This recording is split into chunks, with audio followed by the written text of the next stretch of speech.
That was a sudden transition. Hello, and welcome back. This time to Rime of the Frostmaiden, a Twitch experiment.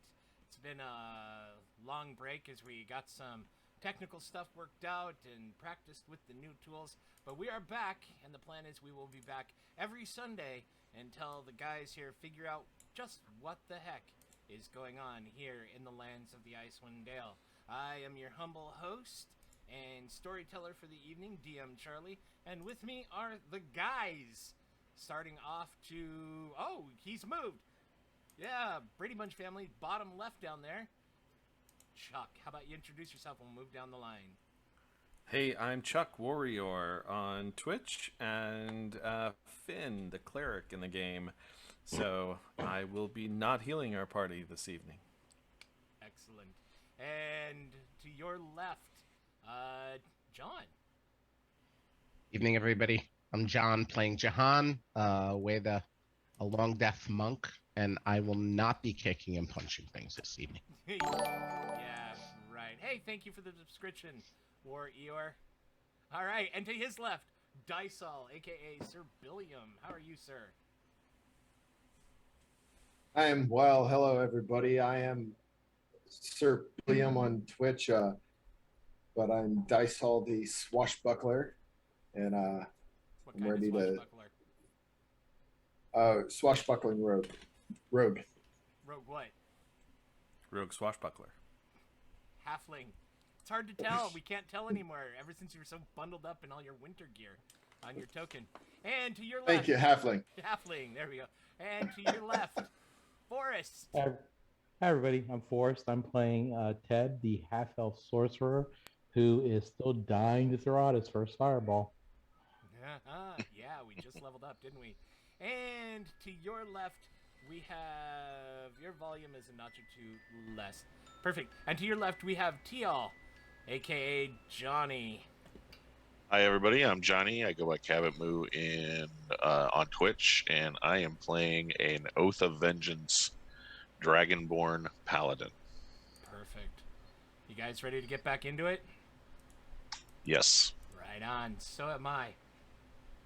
How do I do this again? All right, how about we get right back into the streets of Bryn Shander after a long and torturous climb up those snowy slopes of the spine of the world, pursuing what you heard was a rumor of treasure across the frozen tundra. You encountered a group of Durgar, those really enigmatic pale-skinned dwarves that came out of the blizzard like shadows. And as you drew close, you tried to negotiate with them, but they took a look at the numbers, and feeling since they had you outnumbered 2-1, well, they were going to help themselves to your goods. A battle ensued, some magic was thrown, blades flashed, blood spattered on the snow.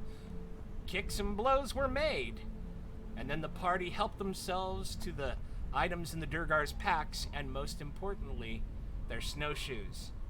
You came climbing down the mountains on the other side of the spine of the world, and the weather just being so incredibly inclement, you decided to hunker down. The next day, let's follow up and move this out so you can see.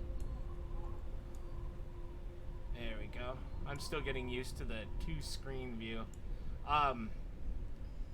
You came down the spine of the world, you hunkered and you camped, and then you followed what you thought was a small trail that did successfully lead you to the streets of Bryn Shander. Bryn Shander being one of the largest of the 10 towns, you were pleased to see that it was walled and reasonably secure, with torchlight and smoke rising from the myriad of chimneys. As you went through the town, you saw signs of life. Saw signs of life to let you know that there is indeed civilization out here in the frozen north. You were given directions and led to the Northlook Tavern, whereupon you went in, had an incident with a large knucklehead trout on the wall, sat down, started listening to some stories, when 3 dwarves covered in ice, looking like they were having the worst for wear, spoke out, led by a gruff woman, and she says, I'm Haruna. These are my friends, Karooks and Storn. We need help. And she scans as the dwarves that you'd been talking to also look at the party, and she says, "You look capable." That said, what does the party discuss, do, or how do they choose to interact? Well, I'll sit back and enjoy my genius. What do they need help with? I'm still sitting over by the dwarves. What are they discussing? Do I overhear? All right. How about John or Teb or the Dragonborn? I'm just gonna keep an eye out for anybody else kind of watching them and seeing if anybody's kind of eyeing them up. All right. No, other than the dwarves that are sitting with the halfling, and they all look kind of surprised, disgruntled, a little bit dismayed at seeing these three dwarves come back in, like they weren't expecting them.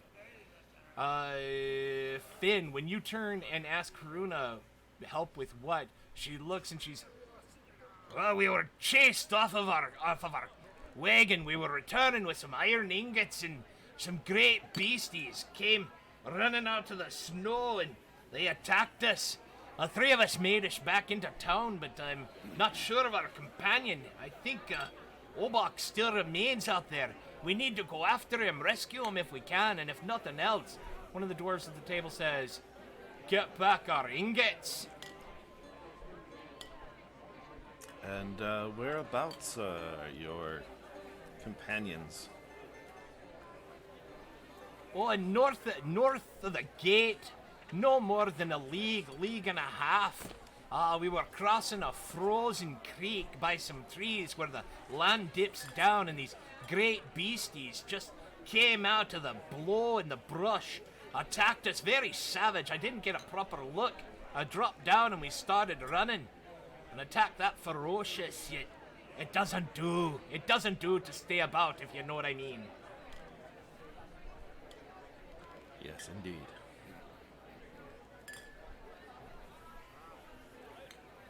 And when did you last see them? The three dwarves look at each other as though they're kind of considering, and we ran straight to the gates knowing that we were close, so no more than what? Hour and a half, 2?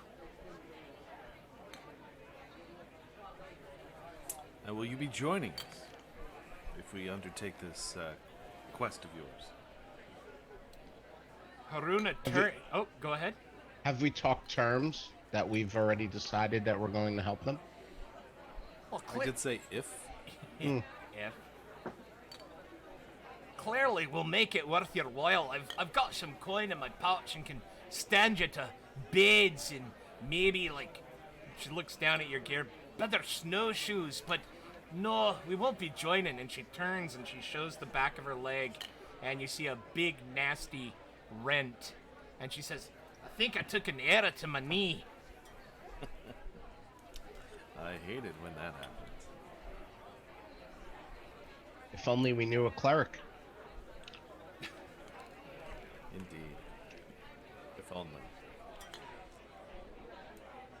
Well, so how much coin is in that purse of yours that you're willing to part with? The dwarves at the table with the halfling all kind of look at each other. They look at the five of you as though they're gauging and estimating. Then you notice one of them, like, jerk his eyebrows at Haruna, and she says, "I'd pay you 20 gold coin apiece."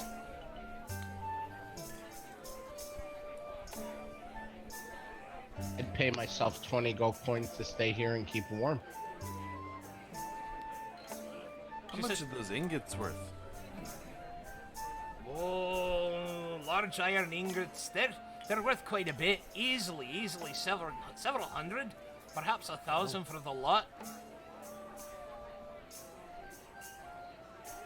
So what you're saying is that I should go recover these ingots and make myself about 1,000 gold then? She kind of looks at the floor, kind of disappointed, and she says, "Fine. So be it then. So be it. And she walks over to the table with the halfling and she kind of says, "Pardon me, little master, I need to talk to my partners." She settles herself down, then she chunks and they kind of look at each other just a little bit, like, well, okay. So, what does the party discuss since you refused Taruna's offer? I feel like either way we should go do it. Either we come back with some helping out somebody who may be able to help us out down the line, or with $1,000 worth of ingots. I'm gonna head towards the door and make it obvious. I'm gonna head Heading towards the door. I'm gonna head towards the door and walk slowly and make it obvious to the dwarves that I'm heading for the door. All right, you notice they're all kind of watching you. Go ahead and make a perception check as you see the dwarves kind of as they're eyeballing you as you head towards the door of the North Look. You see that they're watching you. You can't read anything into it. Finn, you as well. They're watching the monk walk towards the door. Their expressions enigmatic and kind of stoic as dwarves typically are. You're not sure if it's hostile, disappointed, as Haruna showed, what exactly they're thinking. I'm a little closer. I'll pay attention as well. They'll be able to overhear something. Yeah, halfling, as they go walking away, you hear them mutter, about what I expected from elves. Elves. Of course, they're not willing to help. We're simple miners. Yeah, there are no longer any heroes here in the Dale. Aye, no heroes. Well, that's another load lost then. They're starting to grumble along those routes. Like, well, now what do we do? Then, did the dwarf mention they may be able to help us out with items, with armor, or was it just the snowshoes?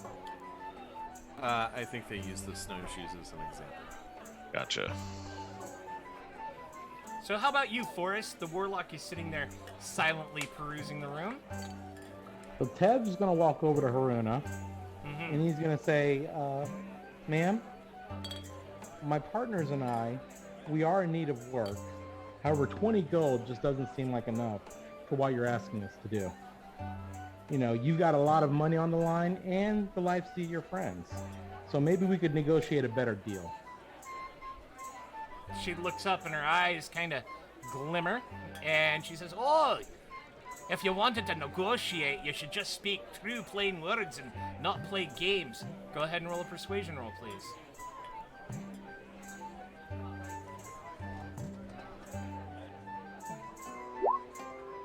Excellent. Standing by the door, we find the monk. As you notice they're watching you, the warlock's gotten up and approached the table and bent down to have some words with the lead dwarf that came in. What do you do, Jahan? I put my cloak over my head and I say, "Are we going?" And I turn back to the group.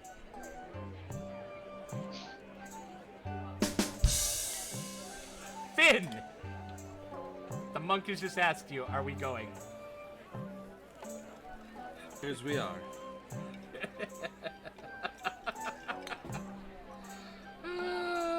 All right. So what does the party do? And I would like to roll deception All right. on if it'll roll. Doesn't like me. I don't want to roll it twice. I thought I rolled it. Oh, there we go. Okay. And you're like being deceptive. I'm trying to bluff Okay. that I'm gonna leave without them kind of offering a better price. So Fair with that enough. happening, Fair. Ted looks over and says, "Look, I'm gonna have to convince them. This is not gonna be easy. Yeah, what better can you do other than 20 gold apiece? That with the weather the way it is, the economy like it is, 20 gold just not gonna do it." The economy's in the tank. Haruna looks at you and says, You speak, you speak true words. Well, we could raise the price to 50 a head, and I could introduce you to some of my business associates that might have the need of problem solvers. You have the look of it. You seem fresh to the deal. Your leathers aren't cracked, and there's no windburn to your face. This is true. What about the shoes? You mentioned shoes before. Is there any other gear you might be able to help us out with?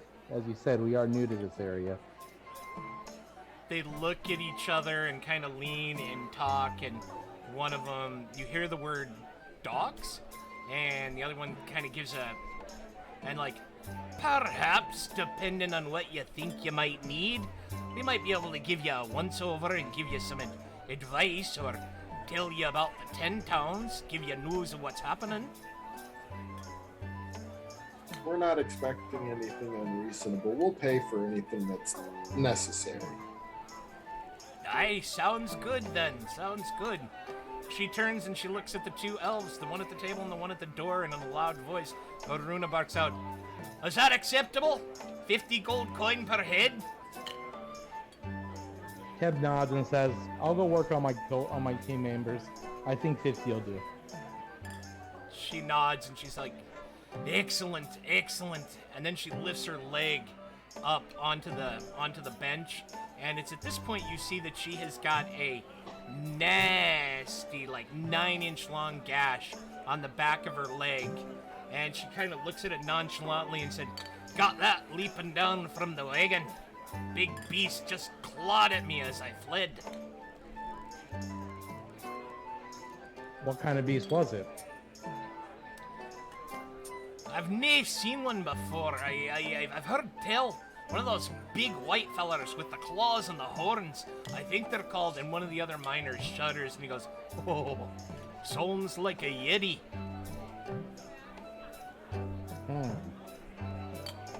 Okay. Teb thanks her and heads towards the door where Jahan's at. Hi. 50, huh? 50. Works for me. Better than 20. Yes, sir. Greedy bastards. I just twist me. I'm like, come on, man. Bite me. Oh, I'm hurt. Everybody woe is me. Times are hard. Here's your The economy, here's your man. The silly economy. Christmas card. Whatever. Yeah. 50 gold. 50 gold, yeah. Nice job. All right, you step out into the streets of Bryn Shander. The light being, as always, just that kind of like half-cast dark twilight. The ambient light, glowing off of the snow. So you have pretty good vision, as though it were dim light, and the wind is somewhat died down, so it's not that howling, horrifying blizzard like you experienced on your way in to the town. Any preparation you want to make or anything before you head out of the gates and head north?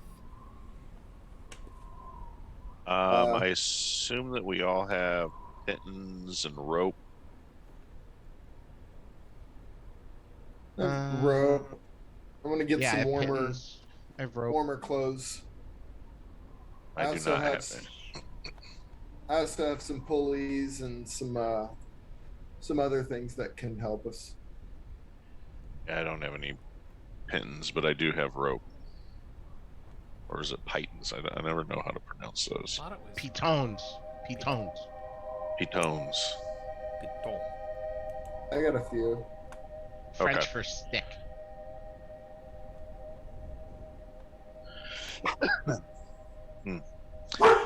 I can't think of Last anything else. Okay. How about you, Forrest? The bird has a loud bark. Loud bark. Forrest? You're on mute, buddy. You're on mute. No, I got nothing else. All right, perfect. And Jahan? I do not think I'm in need of anything before we go. I think I'm good. All right. And Finn? I am all good. I have the 50 gold. Works for me. So basically what you guys are saying is I have to increase all of my rewards by 150%. Got it. All right. Dangerous. All right. You head out into the streets. The north gate closed, but just mere yards to your right. Do you want to head back into town to like pick up those warmer clothes for Dysol, or do you want to leave the town? Well, he said he wanted warmer clothes, so why don't we do that first? I think. Yeah, Alright. yeah, we can't have him going out getting all frostbitten. All right. Would you like to go get new clothes, Mr. Dysol, before we leave? Oh, absolutely. Okay. How do you do that?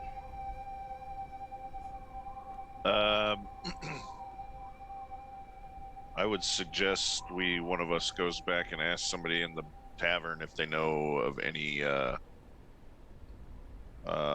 what are you looking Tailor for in shop? particular? Yeah, Gotta be a Burlington. tailor or something. The merchants that we were just discussing with, talk to them about getting outfitted with gear and get a price.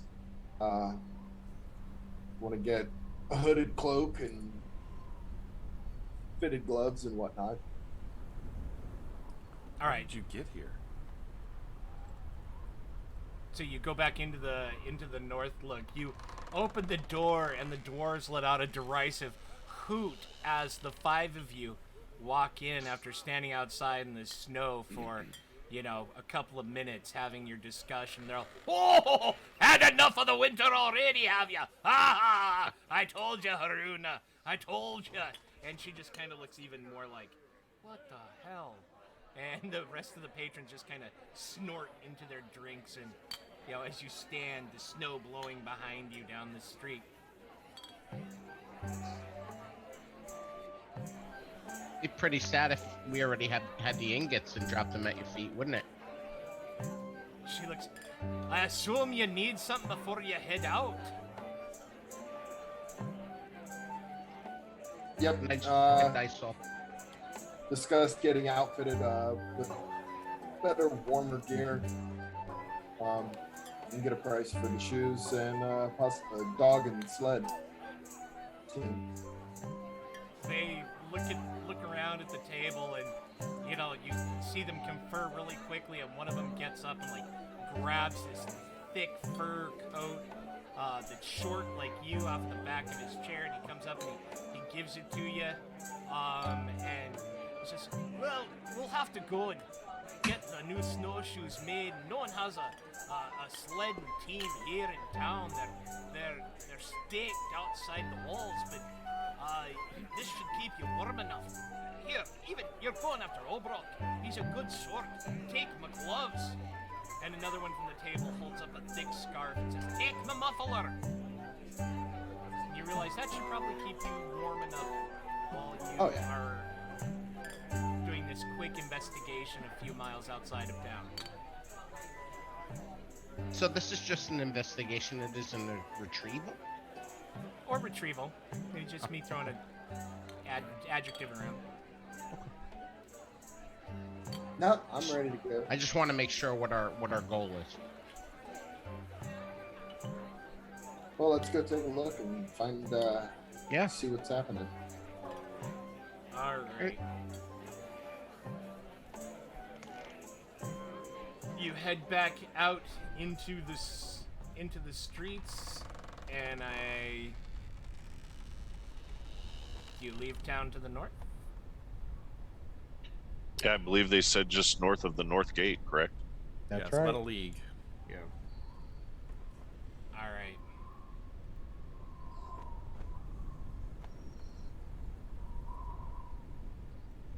We'll zoom in on Bryn Shander on the north side.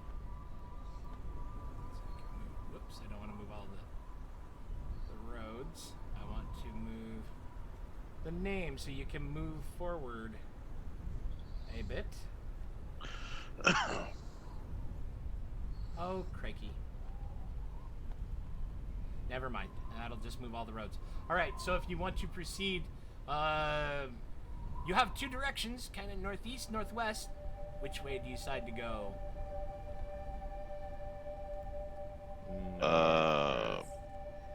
You guys Are just- there any tracks or anything that the dwarves came in on that we might be able to see that would offer us some direction? Excellent. Whoever your main tracker is, go ahead and make a survival, a nature roll. That might be me. Unless someone else has a higher wisdom. No. Intelligence. Intelligence. Survival? Survival's- Nature's Nature. intelligence. And Yeah, survival. but survival's wisdom. Yeah, I only have a +3. If you want, I can roll it, but it's up to Go for it.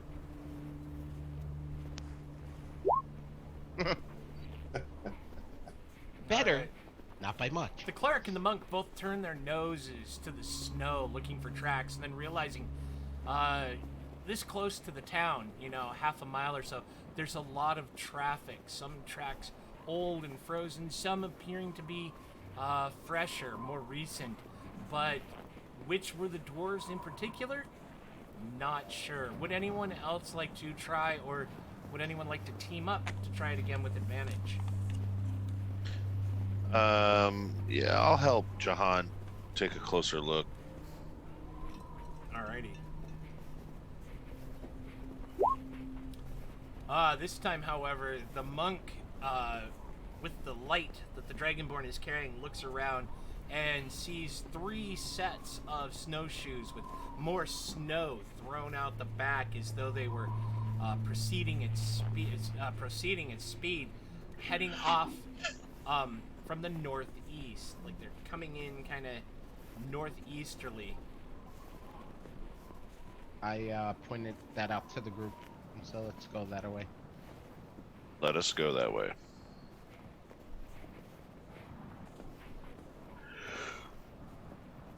We go that way. Yeah, who's moving the there you go. There you go. You travel about 2 miles, maybe 2.5, and in the light glow, in the dim light, you see that the land kind of drops as it loses elevation. You notice that down a long slope, there are shadows and shapes that might be trees, and you see like a slight silvery glint in between the trees at the bottom of this hill, in the very, very faint little drips of moonlight that come through the fragmented clouds overhead. Should we head down there? Yeah, that looks pretty cool. We should go check that out. Did the tracks continue in that direction? Sorry. Excellent question. Go ahead and make another survival roll. I'll lend you a hand.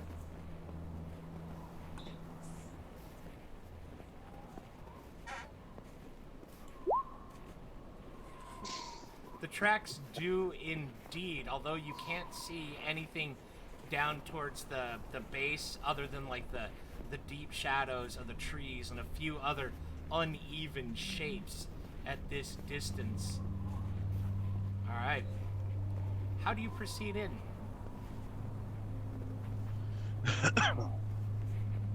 I say we send in the scout.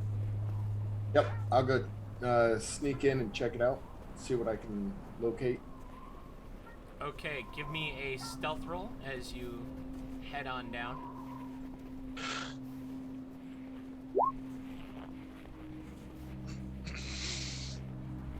All right. As you proceed down towards the bottom of the hill, towards what you now are realizing is like that frozen stream bed, you do see a large shape that can only be a wagon with there are smaller shapes moving around it. It's very interesting. They're maybe your size. You are maybe half a mile away. You can kind of pick them out in the darkness. You can't see any detail, but you recognize them kind of moving around what looks to be this larger wagon type shape. All right, I'm gonna relay some information about them scooting up but keeping down, and I'm gonna investigate a little closer. Give me a stealth roll while you retreat, please. Okay, thank you. Alright, you make your way back to the rest of the party as they kind of hang back from the top of the rise. All right, there's several things moving down there. I don't have numbers yet. Just let's scoot forward a little bit. Just keep low and be prepared. And I'm gonna move back in. Alrighty. The monk following you being equally stealthy. Finn? Teb? Dragonborn? I'm content staying here unless the rest of the party wants to move up with Dysol. I think we probably need to move up with him. Okay. He's just scouting again. So. All right, then let's roll a stealth.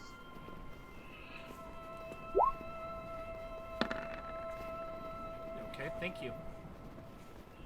And how about the sorcerer?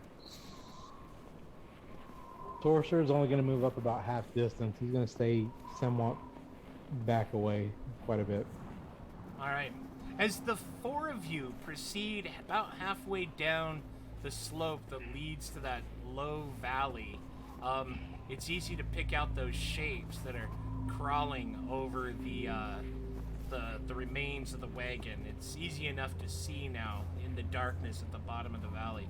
You see those silvery glimmers where the little bits of moonlight do indeed strike on the ice here and there, kind of counterpointing the gloom, the base of the hill. You count a half dozen small forms. You can't pick out any details. You hear no voices over the howling, freezing wind. What do you do? Try John. Move forward. Yeah, I'm gonna move forward half the distance. All right. Another stealth roll, please. Excellent.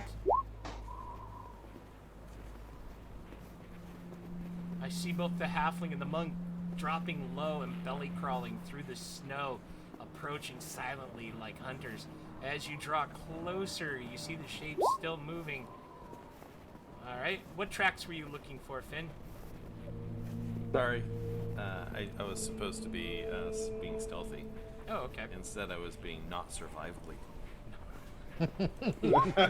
Not survivally at all. All right, perfect. Thank you.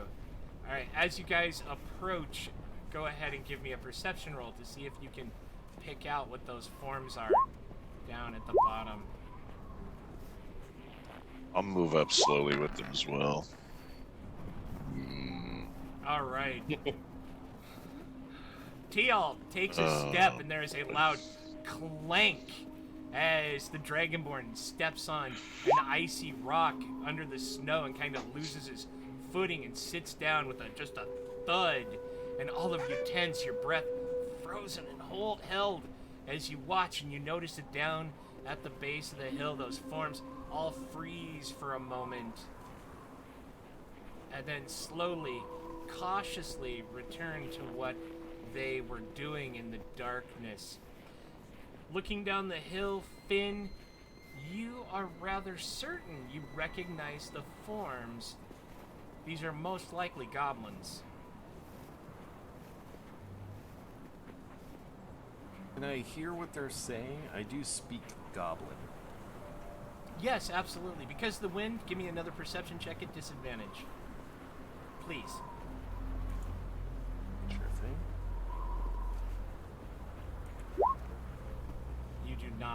You just hear little snippets that are whipped away by the wind before making any sort of sense to your ears.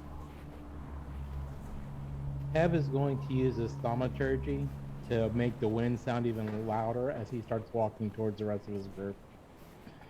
Very clever. Because he can't stealth.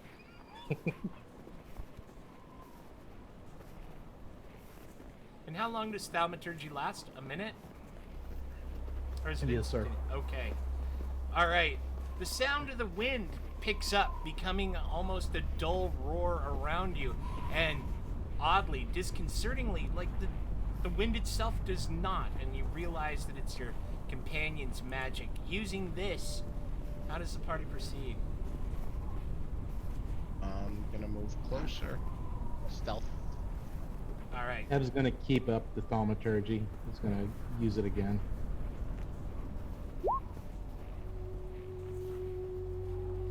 I also will advance.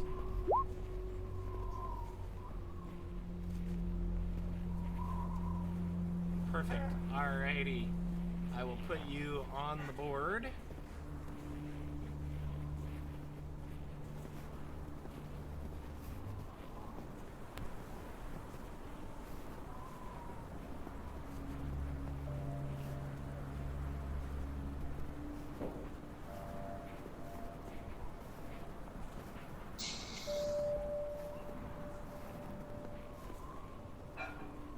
Silly Dragonborn. Not very stealthy.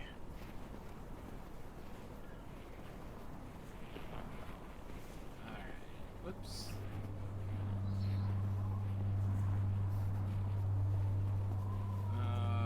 Okay. There we... Charlie, Yes! I'm going to use wild shape insignia here to indicate stealth. Okie doke.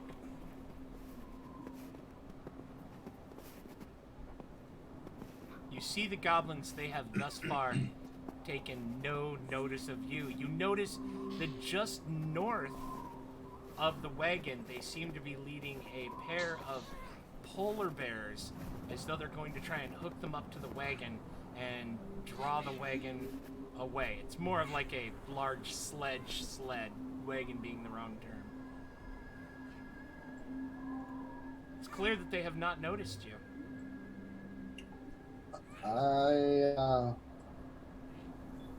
Do I recognize what this is? It doesn't look the same. Go ahead and give me a perception. To all intents and purposes, right now, he just looks like another goblin. Understood. Perfect.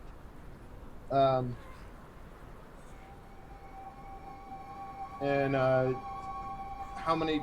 If I was, well, I can see him, so I'll just do a signal back that we have 7 goblins to contend with. And I'll ready an arrow and nod to the monk whenever he's ready. And I'll ready an arrow as well. I'm gonna go for one with a polar bear. All right, I'm gonna bring up initiative, and then I will sort. And you all effectively won a surprise round because you did not. They did not perceive you as you approached. I think the wagon's in there. Okay, so Dysol, you can kick this off.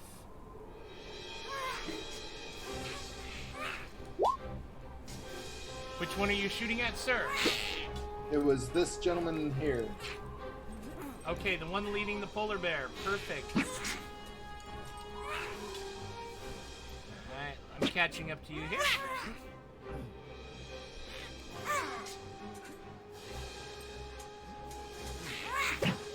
Alrighty, the arrow sails from where you are underneath the cover of a tree buried in the snow, lashes out and slams into the leather armor of the goblin. Your sneak damage, it pierces into the small fellow, right into his chest, and he drops over, spilling green blood into the white snow.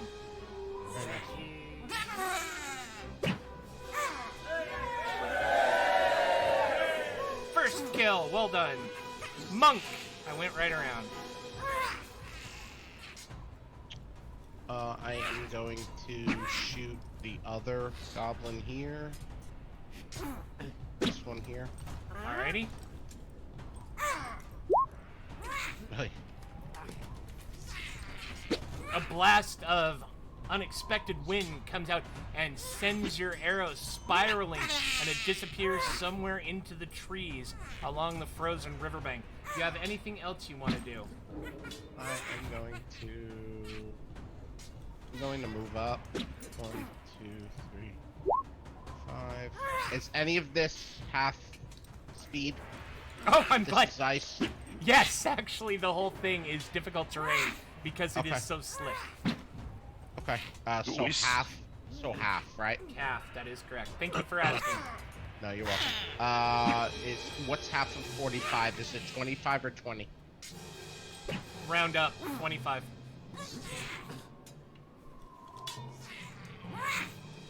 Okay. Hold on 1 second. I want to look at my.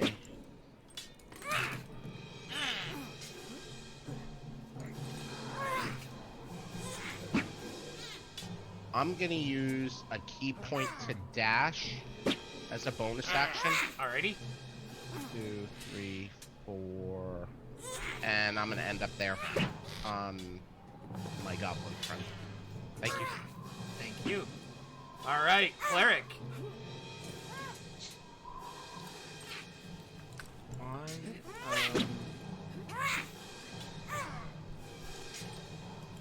am going to cast Call Lightning.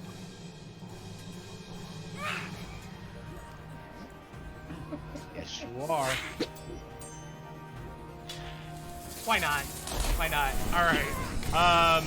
10 feet, 60 feet. Yeesh! Alright. The cleric reaches his hands into the sky, calls upon his deity, and the winds begin to kick up in an angry howl, swirling and forming a black column of just ominous weather. Oh, where are the templates?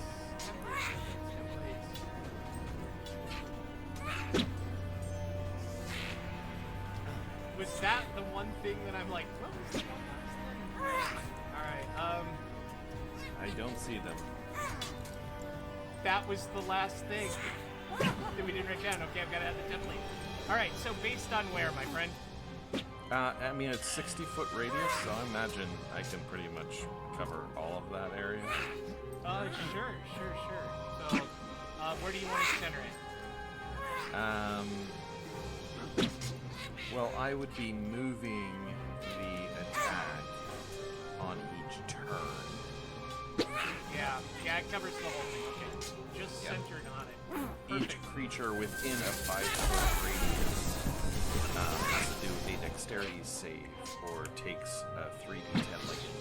All right, where does Half the on first? a successful. Where does the first lightning bolt strike? Right here. Perfect. All right, the lightning comes crackling out of the sky, blasting at the pair of goblins that are hunkered by the protection of the wagon. Dexterity saving throw on its way.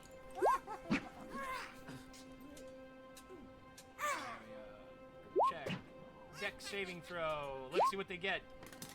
9 and 9. The lightning blasts out of the sky and just hooks the pair of goblins, sending their blasted blackened bodies skyward, and they spill and slide, spinning crazily, still streaming and smoking onto the ice. Anything else, Claire?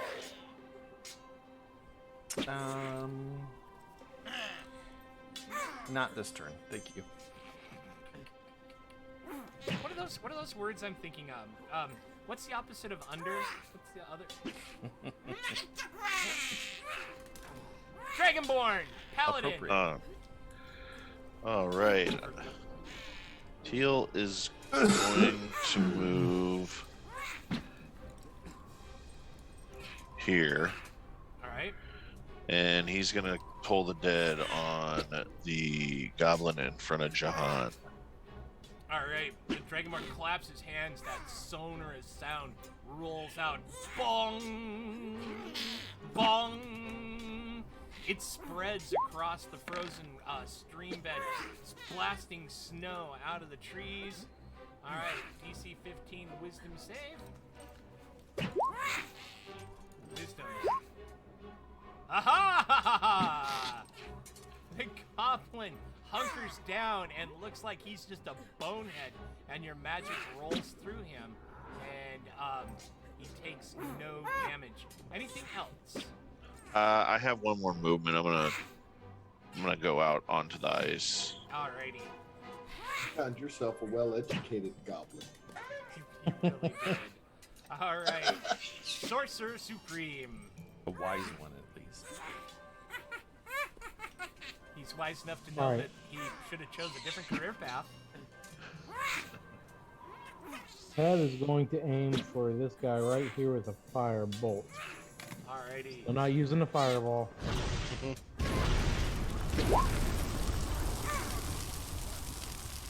Alright, your magic sails across the frozen stream bed, lighting up a path.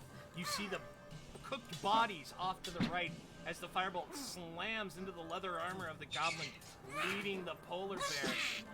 It just cooks right into his chest, leaving a sizzling hole, and he topples over, his eyes rolling back into his head. The polar bear lets out an angry growl as suddenly it is no longer being led by the two handlers. Anything else? That's it for now. Alright. Dice Hall. Well, that worked so well the first time. This is the best goblin that I can see. So I'm going to take aim and let loose. Alright. Are we sure that's a goblin? As far as I can tell. What? Yeah. That looks pretty good. All right. You let fly with that arrow. It sails across the frozen stream bed, and you hear it punch through metal as the goblin lets out a bark of pain and starts cursing vehemently. All right. Anything else? I'm going to do some cleanup this round and running towards lizard friend here. And stealth. Alright. Remember, you cannot occupy... Oh, yes, you can. You are a halfling. I think that's why I had you tell everyone that you're a halfling. Alright. The goblin to the rear comes running into the cover of the wagon. He does not. He comes running... What does the guy... If I'm honest, Goblin would probably say screw this and run away. But that's no fun. Alright, the Goblin runs to the other side of the polar bear, pulls out a short bow, nocks an arrow, and looks for an available target. The monk standing in front of his companions. Seems alright. The arrow goes sailing wide, coming nowhere close to you, monk. Alright, this goblin steps forward to engage, pulling out a jagged, rusty scimitar. He takes a swing at the monk. Jahan, do you have anything that can increase your armor class past a 20? I do not. Alright, with a lucky blow, the rusty blade slashes across your knee, doing 7 points of slashing damage as your blood begins to flow into the snow. From the rear, the goblin with an arrow in his chain shirt starts barking Fleming orders, and he comes running towards the wagon, brandishing a javelin. He looks at you, Jahan, and he lets fly with that javelin,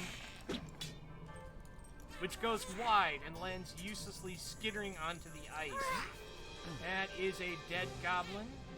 That is a dead goblin. That's also a dead goblin. Alright. The polar bear seems angry and annoyed and lets out another growl. Let's see what he does.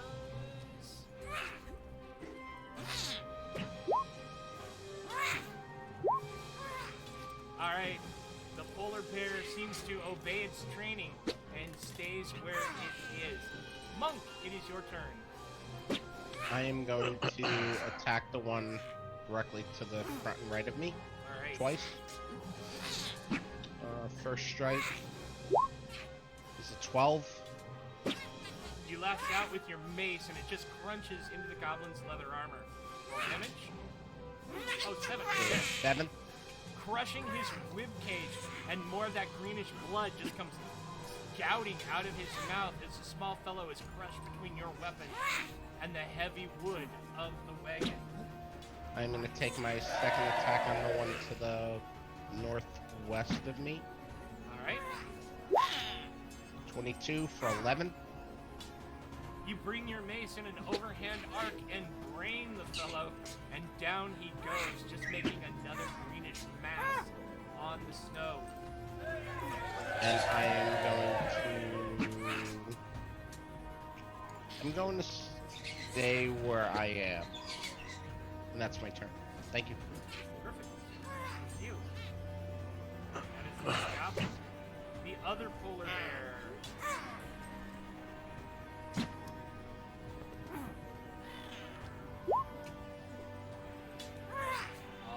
Waiting for that wisdom saving throw. Let's select it. There we go. All right. The polar bear seems annoyed and angry and rears back on his rear paws and roars into the sky and comes charging forward at full speed directly at the lot of you. Which one? Oh, that one. That Okay. one right there. All right. Goblin.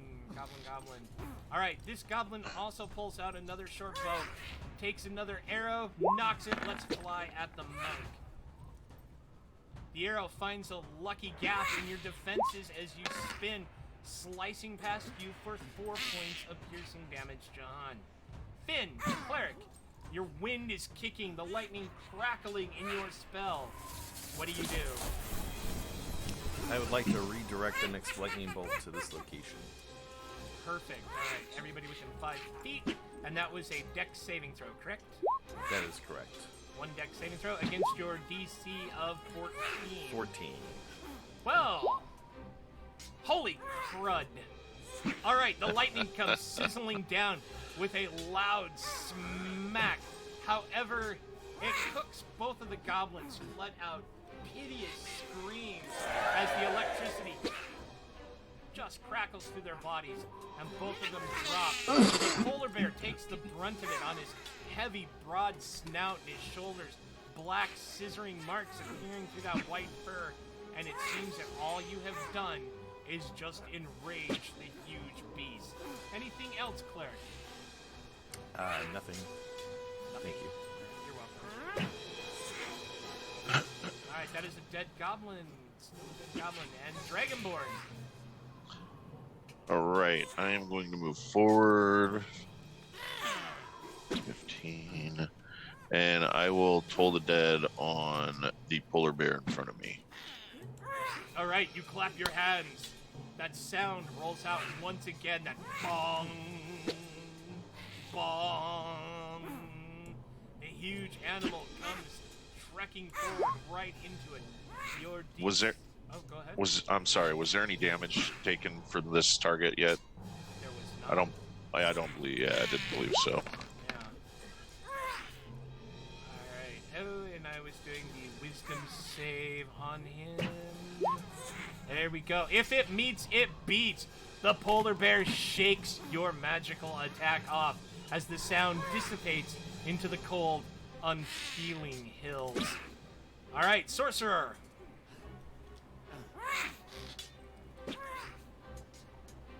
Deb, are you on mute? Dang it. Yes, he was. So are we trying to kill these polar bears, guys, or are we trying to Trying to kill immobilize them? us. Yeah.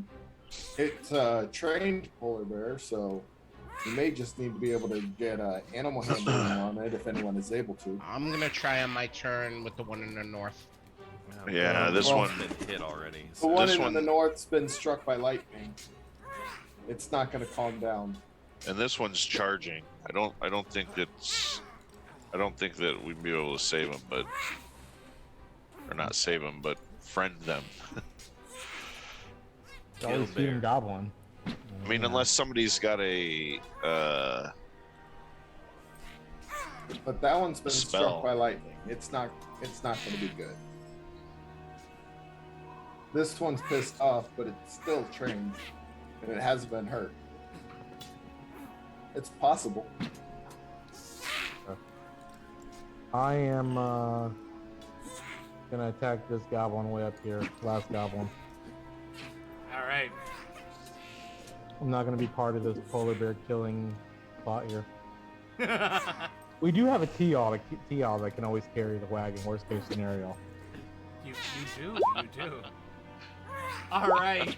The fire leaps from your hand once again as you deal with a well-known foe. It lashes across the darkness, lighting up the snow before it slams right into the goblin's screaming maw, sizzling his throat, and he topples over, dead. Do you have anything else you want to do? That is it. All right. Wow. And Dysol, we're around to you. All right, I'm gonna go and towards the polar bear and see if I'm able to do anything. That's as far as I can go there. Alrighty. Rough terrain. Indeed. Alright, the polar bear comes charging forward towards John. 1, 2, 3, 4. It rears back with those massive paws. It lets loose with a roar, and it swipes. The muzzle comes down at the same time as the paw tears into the monk's flesh. The massive mouth locks onto the monk's shoulder. You are torn and pierced for a total of 24 points of damage as the polar bear begins mauling the elf. Monk, how do you respond? Well, I was gonna try to kind of befriend it, but mace one, I think that's gonna miss. All right. 10. The mace bounces off the heavy fur and hide of the huge polar ursine. Second one, 15. With desperation, you swing again, cracking your mace into the polar bear's head. It lets out another roar as you see a bit of red blood stain the fur from where you hit it with the mace. All right, I am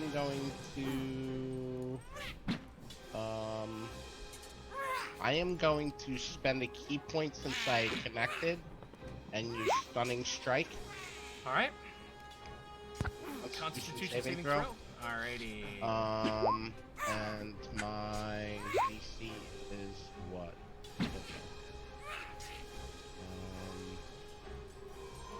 I don't know.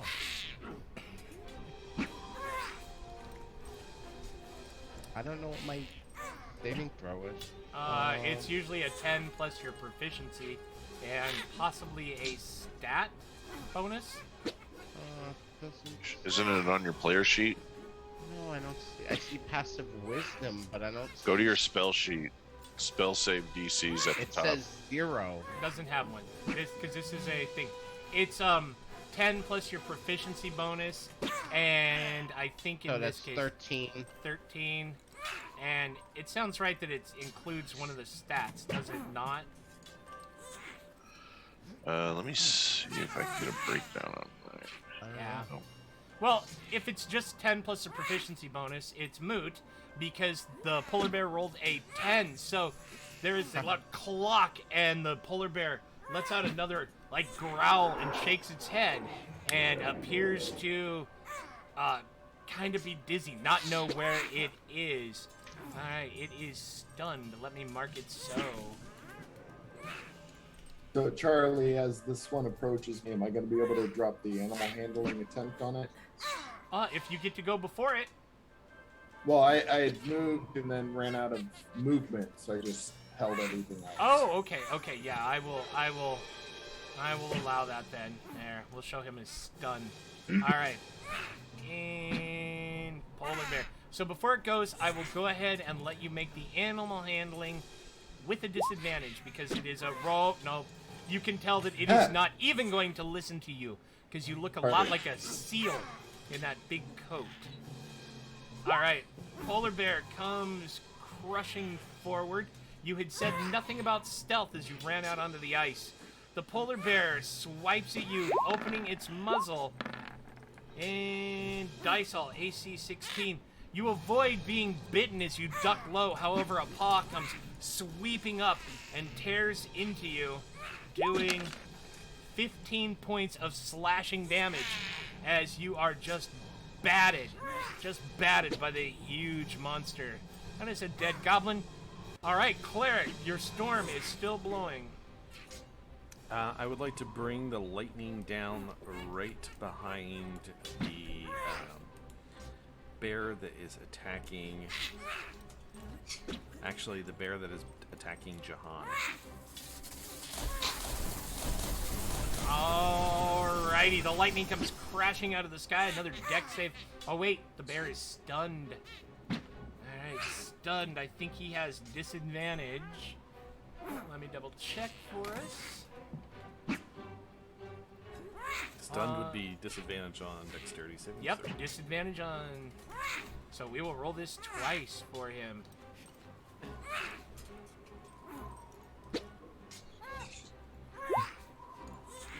Or we could just keep the one. Or we'll just keep the one. Go. All right, let's go ahead I will and... also be channeling my destructive wrath. So he will take the full 30 points of damage. Wow. Yikes. Wow. You need to check yourself before the ASPCA gives us a call. That's insane. All right. Lightning comes sizzling out of that storm as just erupts into the sky, literally cooking the backside of the huge bear that goes down with the meeping thump in front of the monk. All right. Anything else, Finn? Possibly. I just need to check range on healing word, is all. Apologies for not knowing.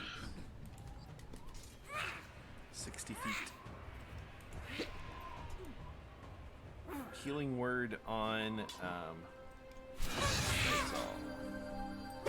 All right. How much does Dice All get back? Not much, I'm sure. 7. Not bad. You take that 7 points of healing, halfling. I shall. All right.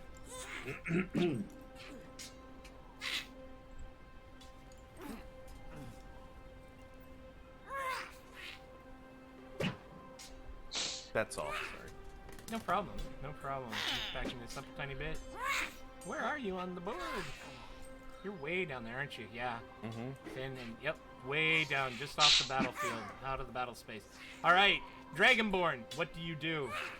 I am going to move to here and pull back my longsword and take a swing at this beast. All right, you lash out with your blade, cleaving into the polar bear's tough hide. Roll damage. And feeling it connect, I will invoke Divine Smite as I feel my blade hit my target. Excellent. There is a flash as your weapon cuts into the bear's flank, and there's a flash followed by a splash of blood all over you and the white snow and the polar bear's white flank. The animal just seems even more enraged now. Do you have anything else? Yes, I will attack again. All right.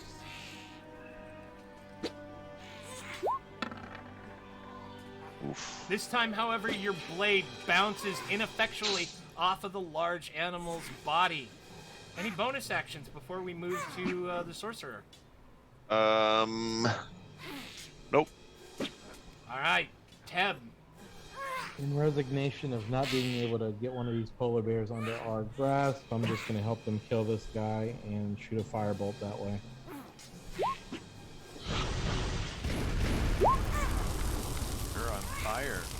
firebolts tonight. Yeah. Well, at least it's not like Eldritch Blast. Eldritch Blast. It is kind of the sorcerer's version of Eldritch Blast, as the firebolt once again lights the dark riverbed and slams into the massive flank of the polar bear as it turns to face the paladin. It lets out another roar of pain as a black wound burns into its hide. Do you have anything else, sorcerer? I'm gonna use 2 sorcery points and hit it again. All right. Wow. Dice tonight. Wow. Your firebolt slams right into the same spot, burrowing deep, deep, deep through that first layer of flesh and the blubber and starting to cook right into muscle and bone. The animal lets out a howl. All right. Halfling. I'm going to slash at it. Alrighty. And since it's within 5 feet of an opponent, I get advantage. Excellent. Thank you.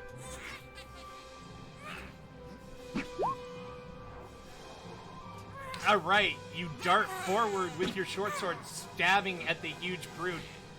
You plunge the sword right into the breastbone. You feel it give way, and then you feel it stab the heart. Would you like to describe how the polar bear drops? Oh. Quick, fast, and suddenly.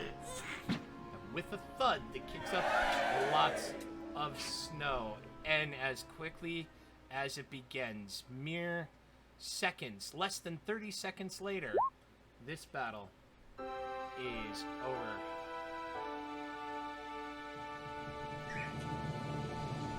Good job, guys. Well I'm done. glad I could have helped this time. Mm-hmm. I will dismiss the storm. Let us skin some polar bears now. Be gone, Storm. That's not a bad idea. Actually, skinning the polar bears. So cold out here, I'm gonna act like Luke and Han, and I'm gonna cut into the polar bear and stuff myself into it to stay Get warm. inside, huh? Say, I thought these things smelled bad on the outside.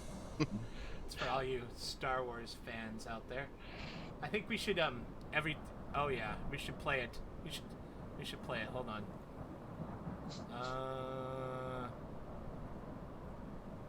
It plays so long, but you said it, so we're gonna play.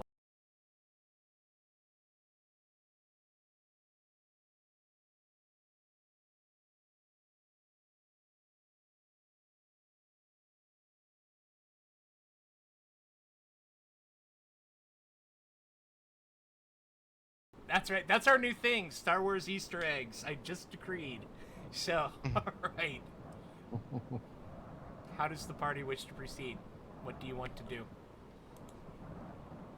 I'd like to search the goblin.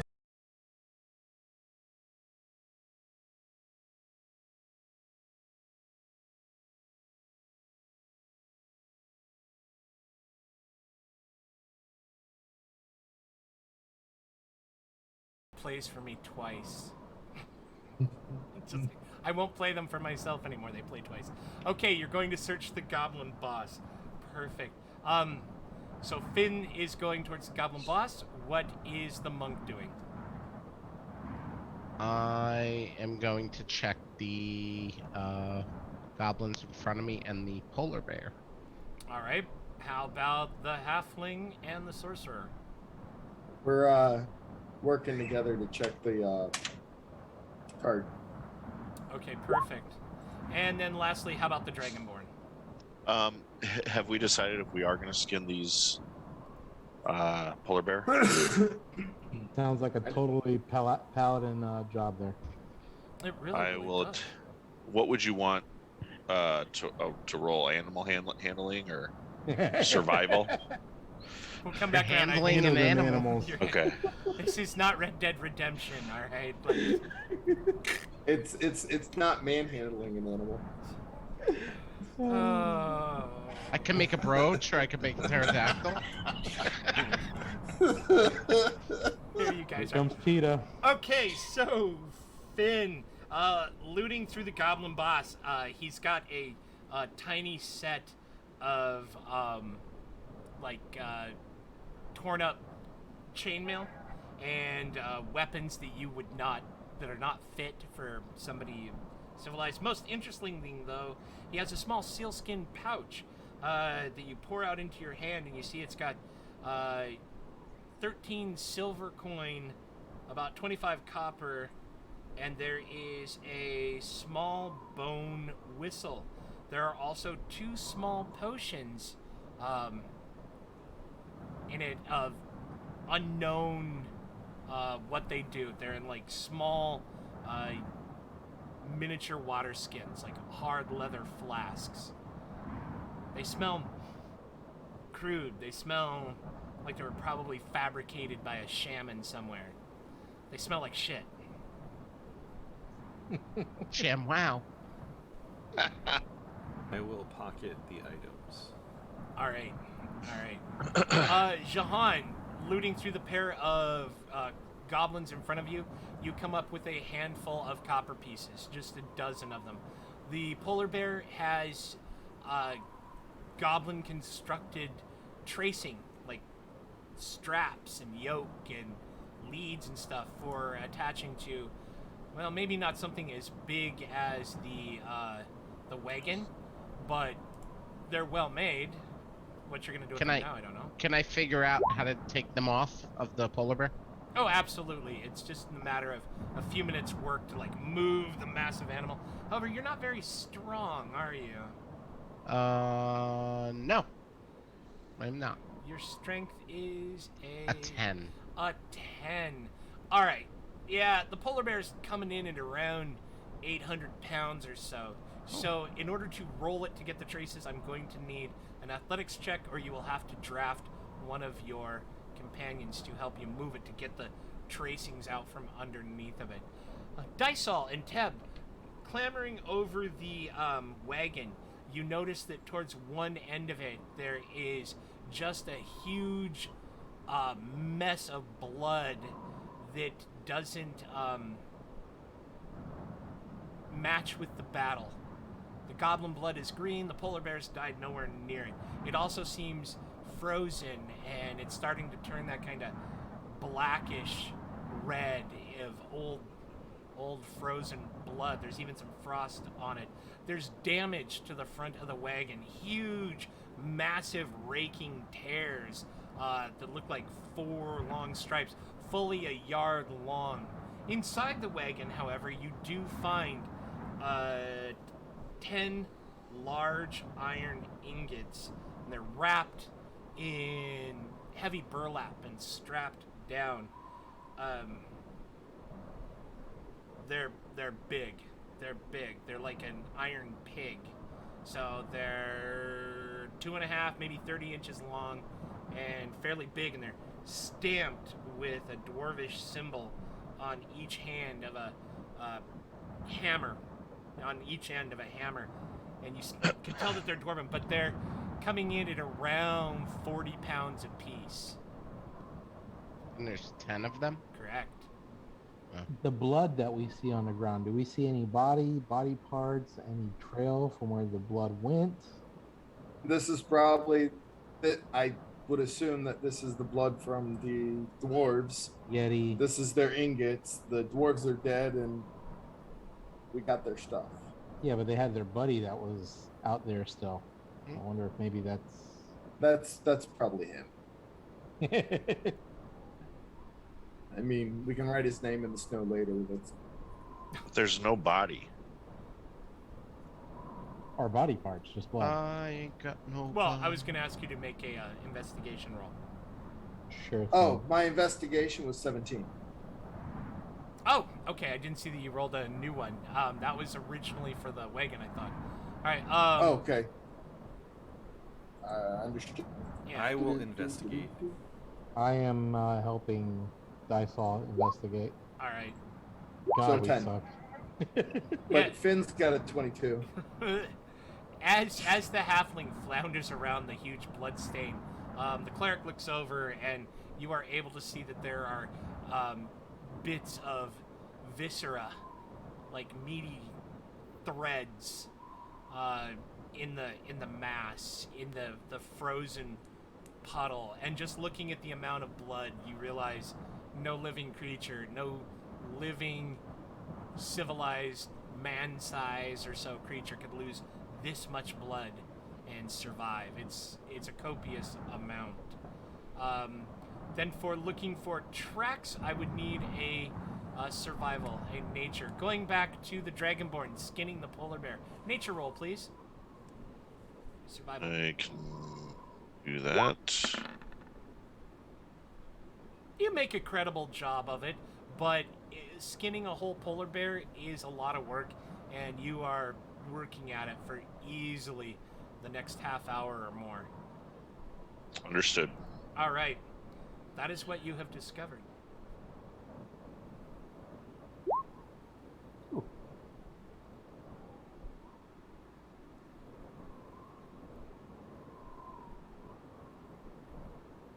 Jahan, you still need a hand with what you were doing, don't you? Yes. You're not going to be happy about what I'm trying to do, but I need your help. Okay. Give me a minute to finish what I'm doing, and I will head over there. Okay. While he's doing that, what constitutes a short rest? Is it an hour? 2 hours. 2 hours. Mm-hmm. And then during that short rest, you cannot be doing anything other than literally resting. Understood. Hey, buddy. Love you too, pal.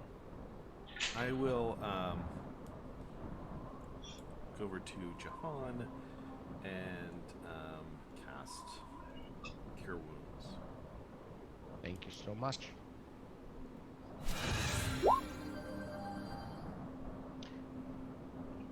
24. Thank you. All right.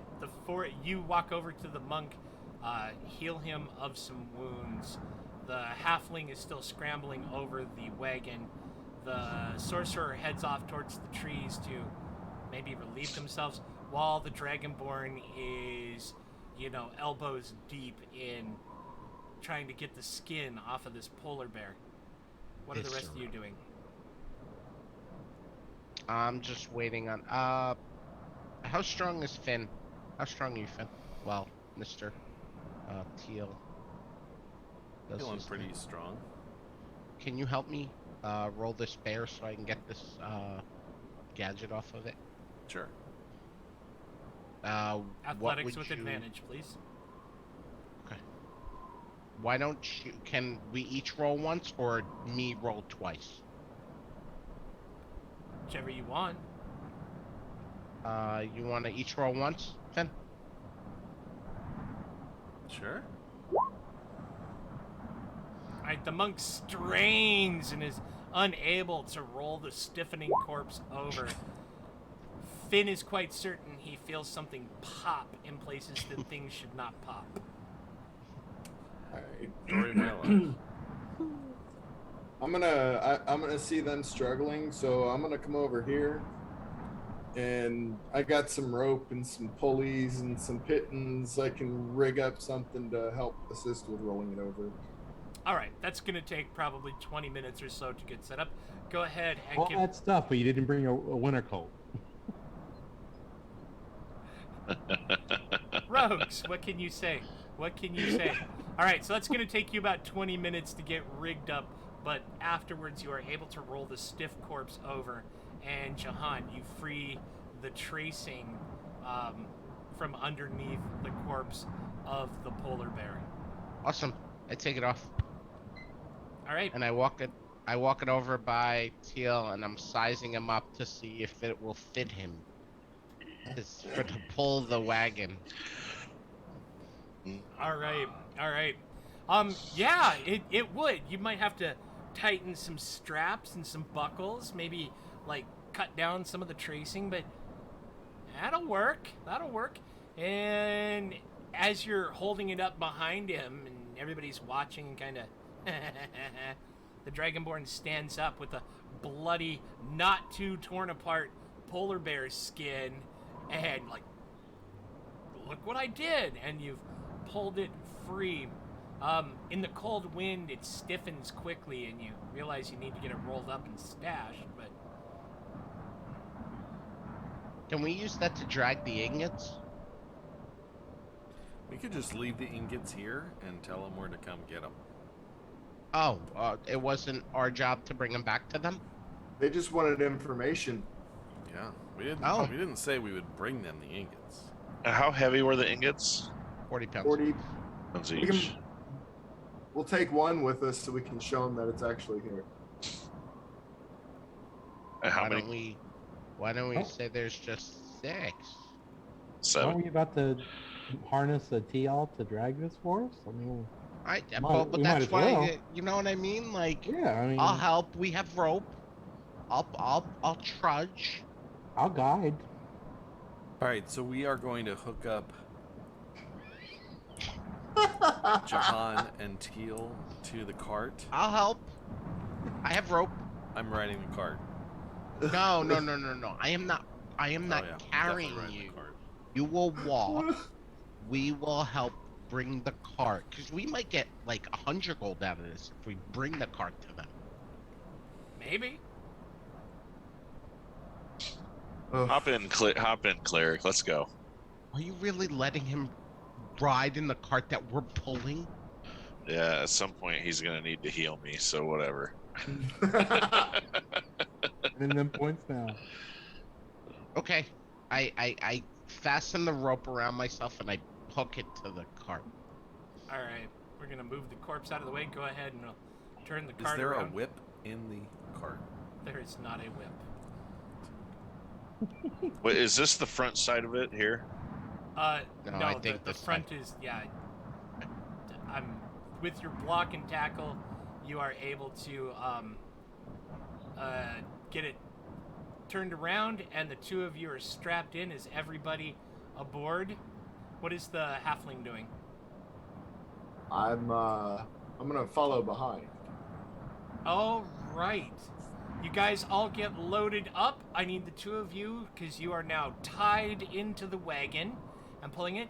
I need a athletics check.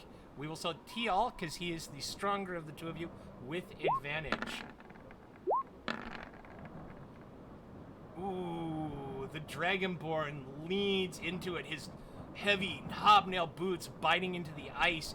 His claws inside the boots ripping into the leather of the soles as you both lean forward and strain your teeth, gritting, and you begin to feel it slide just ever so slightly. And that's when you hear, off in the distance, the howl of a Yeti. Will it howl? Well, you hear the howl of a Yeti, apparently. It doesn't want to howl. And this is where we will come back right after our break.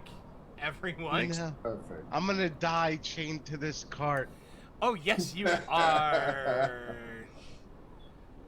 Thanks for the subscription. Yeah, Phoenix. oh. Yeah, thank you, Phoenix. Hey, Phoenix Iwaki. Good to see you, sir. All right. We got some people chatting now. That makes it more fun. Yeah, cool. Now let me slip us into our break like we're supposed to. All right, we will be back in 5 minutes, everyone.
Alrighty. Alright, I hope we're... Oh, wow, yeah, we missed out on a lot of stuff. Okay, we are back. And the DM gets back into his groove. You are strapped into the wagon. The chill winds of Icewind Dale blowing down that small canyon across the frozen stream bed when off somewhere to the north, you hear that howl of a Yeti. Is that the Yeti? I hope so. What does the party do? Y'all better hurry up. Eb moves towards the front of the line. I yell mush. All right, go ahead and give me your roll with advantage, your athletics.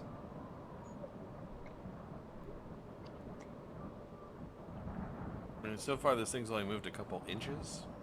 Well, it just started to move. Oh, okay.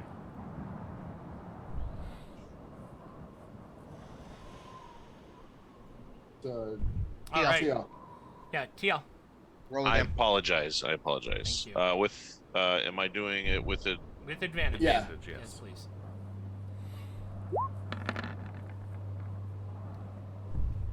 $27. We are moving. All right, you move forward. It's difficult. You just really harp on it. You may move forward as a group 15 feet as you begin picking up speed. You hear behind you the heavy, heavy footsteps of something large approaching. If I hear this, I am actually gonna tell Teal to hold, and I'm gonna untie the rope if I hear something approach. How far? Can I tell how far away it is, Charlie? Yeah, give me a perception check.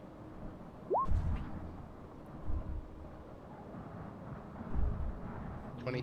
Not too far. Mere yards behind you, actually. I untie the rope and I say, boys, we better get ready. Eb is going to throw grease behind him just for the hell of it. I mean, it's already icy. Might as well have some grease too. Are you serious with that? Yes. Okay, so the sorcerer... Keep going. It's like a Yes. bond. It's like a bond car. It's like Mario Kart. We're throwing the banana out behind us. Atlanta, I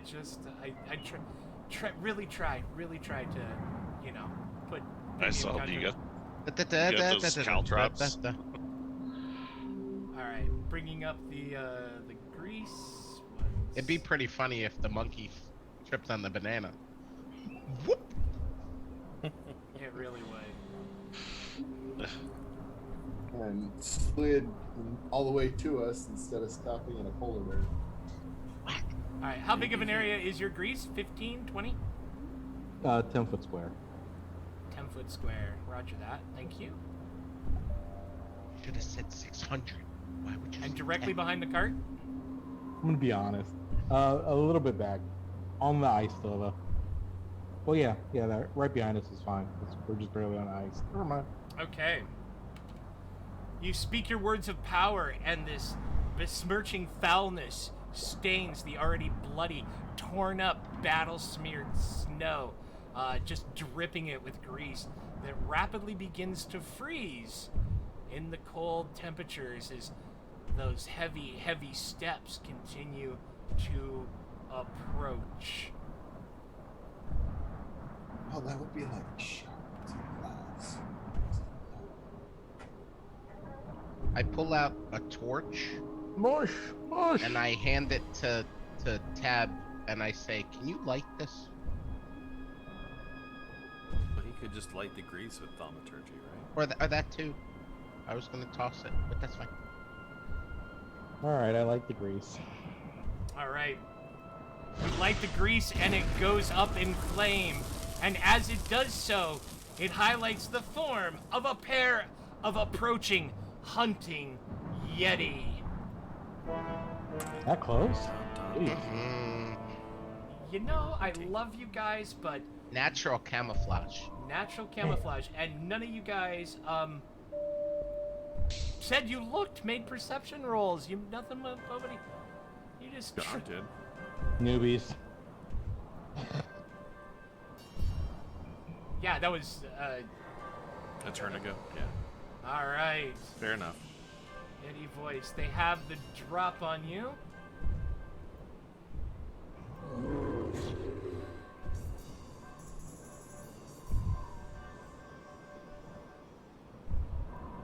And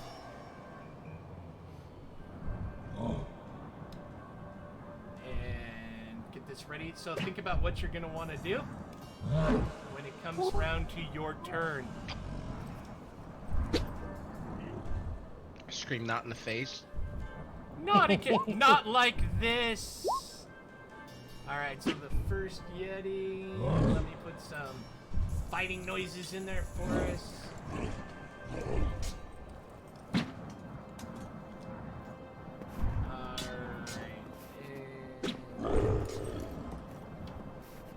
Okay, the first of the gigantic Yetis comes shambling out of the snow angrily. Those heavy footsteps kicking up snow. He turns. He will clip the grease. That is a dexterity saving throw. Oh no, wait, you lit it on fire. He's going to avoid the grease by all means. All right, he's going to run in at the back of the wagon. You two are sitting towards the front. You feel a massive crash as the entire wagon shudders and you hear ripping, clawing wood. All right, the other Yeti. All right, he comes running forward. 1, 2, 3, 4, 5. He runs towards the two of you as you are fumbling in your traces. That huge claw swipes out at the Dragonborn.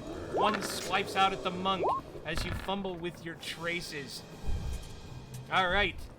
The monk gets struck, the claw raking down your body as your hands are bound up. You take 6 points of slashing damage, which includes another 6 points of cold as your wound immediately begins to freeze and gel. That is the surprise round. All right. From behind, you feel the wagon stop as the Yeti locks into it and shakes the whole thing, impeding your forward motion. And then you hear it start to come around the edge of the wagon. Dysol, what do you want to do? I'm going to shoot at this one here. That would be with advantage because it's within 5 feet of my party. Okay.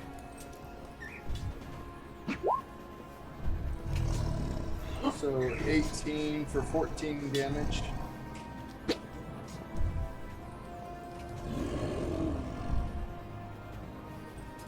You stand up on the wagon, you pull that string back to your ear, you let fly at the short range. The arrow just slams into the Yeti's huge rounded shoulder and sinks in. The huge brute lets out a moan of annoyance. Do you have any other actions? I'm going to attempt to duck behind Finn and go into stealth. All right, on the wagon, okay. Give me a stealth roll. And if I'm able to slip out, I'm gonna slip off to the side. Okay, perfect. Monk!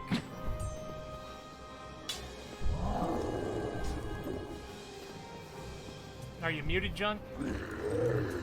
Yes, I am. I'm gonna take 3 swings at the one in front of me, 2 attacks with my mace, and a bonus martial art unarmed attack. All right. If any hit, I'm gonna use a key point to stunning strike. Okay. 17 for 6. Your mace crashes into the brute's muscled abdomen. Roll a dex saving throw for 15 with the stunning strike, please. All right.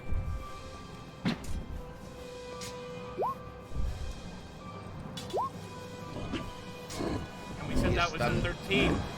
Yeah, it's 15, so he is going to be stunned until the beginning of my next turn. And I am going to take a second shot. All right. 25.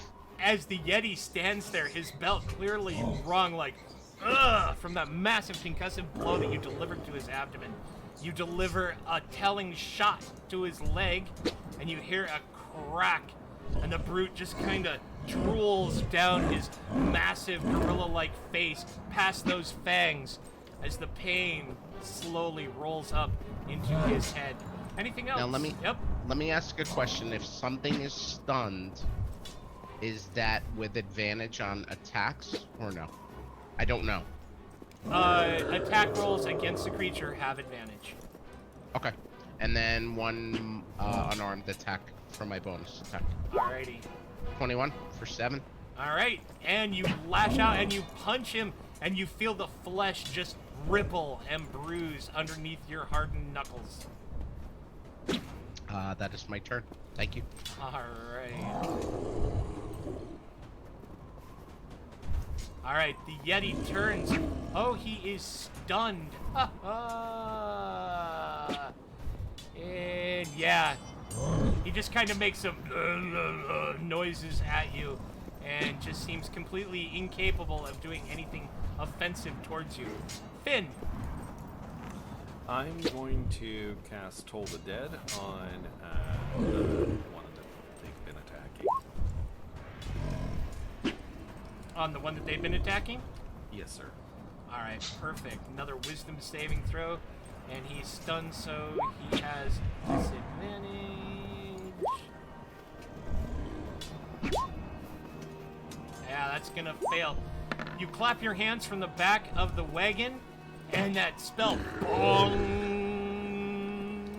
bong, rolls out, and the Yeti just shudders as the sound just rolls through his body, just knocking him senseless. Oh, he didn't have disadvantage on that. Strength and dexterity. Just wanted to check. All right, and that was 11 points of damage. Good roll. Good grief. Very good. Healing word on Jahan. I need to get some tougher foes for you guys. Thank you.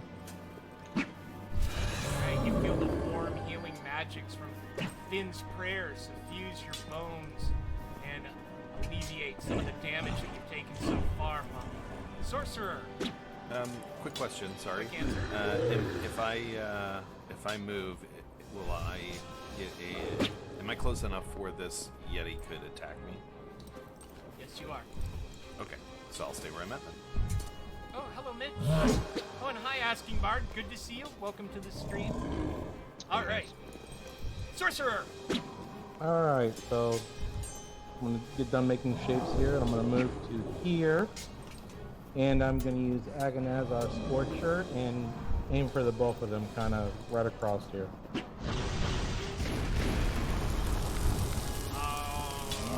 Right, go ahead. And that is a line attack against the dexterity saving throw, correct? Here. Yep. Alright, and yours is a right there. A spell save of 15, so I will do them each. Dex save. Alright, the Yeti in the rear getting some protection from the Yeti in the front was at disadvantage. Alright, Dex. Okay, so the Yeti in the front takes the brunt of the Scorcher as the magic just licks over his body, licking through his fur, blacking in it and twisting it. The Yeti in the back takes half. How much was the damage on it? 14, 16. Alright.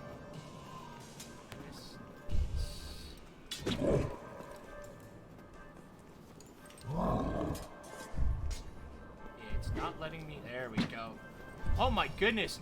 The flames actually wash over the Yeti in the front, and he lets out a piteous moan, and then the body falls over backwards and topples onto the ice with a crash and a thump. Anything else? Nice. That is it. Thank you very much. Paladin! Am I still strapped to the wagon? It's going to be an action to unstrap. I'll Toll the Dead on this one over here. Has it been injured yet? It has, slightly, yes. I will toll the dead. Let me get to it. There you go. Oh, take away that radiant. Apologize. I still had divine smite to check. It's fine. You get excited. All right. Wisdom saving throw. Oh. Fine toll. The Dragonborn claps his claws together, and that sound rolls and bong.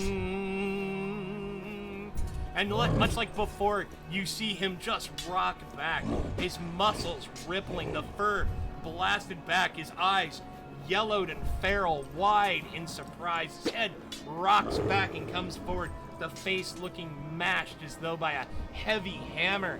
The creature just seems enraged by your insult. Do you have anything else, Paladin?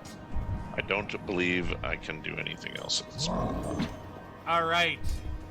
And fire damage. Derf. He has disadvantage as he leans in and swipes those two massive claws at the cleric where he stands on the back of the wagon. However, maybe something has driven him insane as both claws land on Finn, ripping into the cleric's flesh and tearing through his heavy winter clothing. Wrath of the Storm, fiercely rebuke. 5 feet of you, use your dexterity. Dex save throw on the Yeti or it takes 2 damage. Alright, but that is only after you happen to take 17 points of slashing and 10 points of... Nope.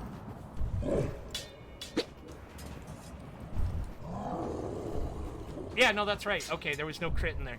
Okay, so 17 points of slashing and 10 points of cold as your wound begins to freeze over from where the Yeti just ripped into you. So, Lightning, as you rebuke him with the Wrath of the Storm, dexterity saving throw, he is at disadvantage. No, that's not enough. Ability check.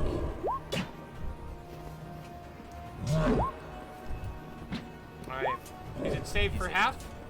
Yeah, for half. Alright, and what's the 2d8? 11, so 6. Lightning crackles out from your fingertips and wraps all over the Yeti's body, creating scarring black wounds, and you get the smell of cooked fur. Can't see the rolls. Why can't you see the rolls? Oh, what happened over?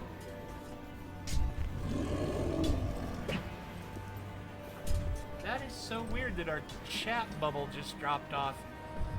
Woo. One moment. Technical. Fixing it.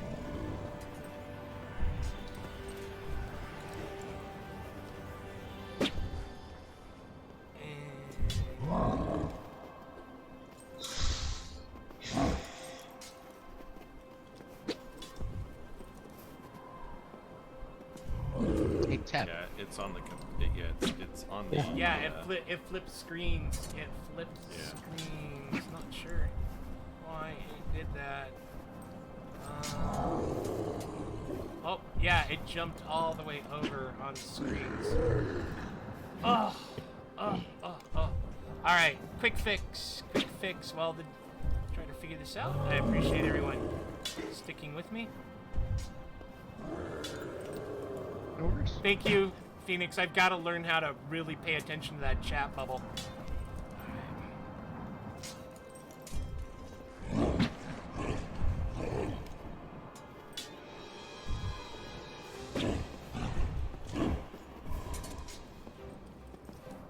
Unacceptable!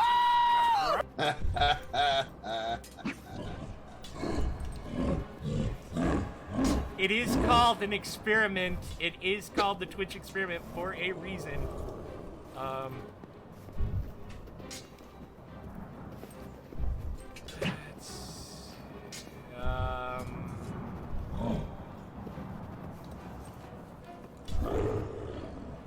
Why? Bother me also. Unacceptable! Alright.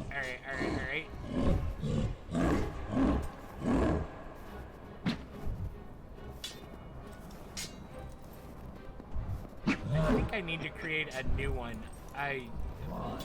This is always like when your boss is like, quick, pull up the thing.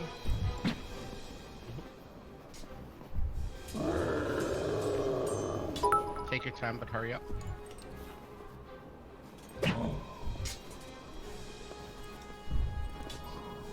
I was having a Twitch suggested it. That's awesome. Okay, I know what I need to do. I'm going to create a new source. Move the source. Yes, and I am creating a new source on the fly.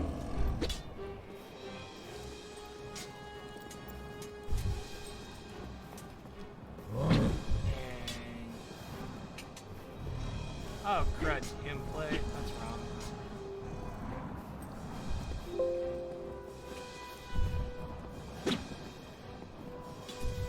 He's just saying on the Roll20 window, you just gotta change the tab chat.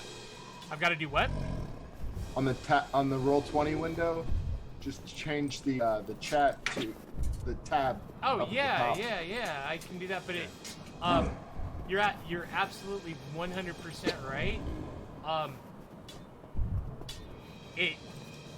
I've already foobarred it. 1 second.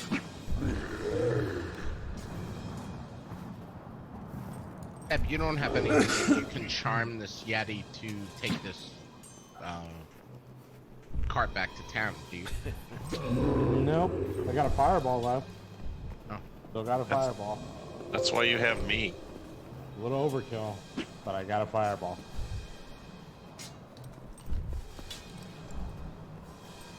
And why is it not select? Let me edit the browser. And then URL. Space.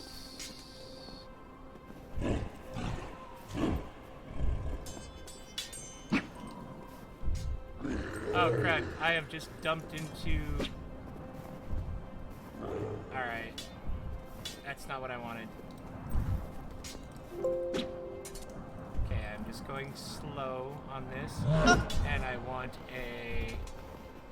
Video capture. Source. I want to add a new source. Thank you.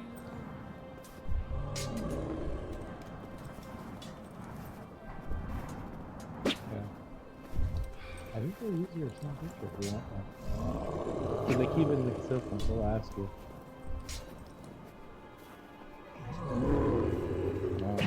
Well, that'd be a good reason to change it then.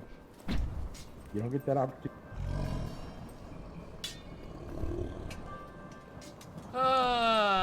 To heck with it. We are just moving on.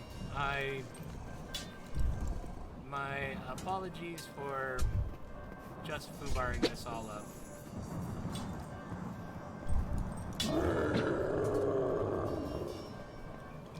No worries.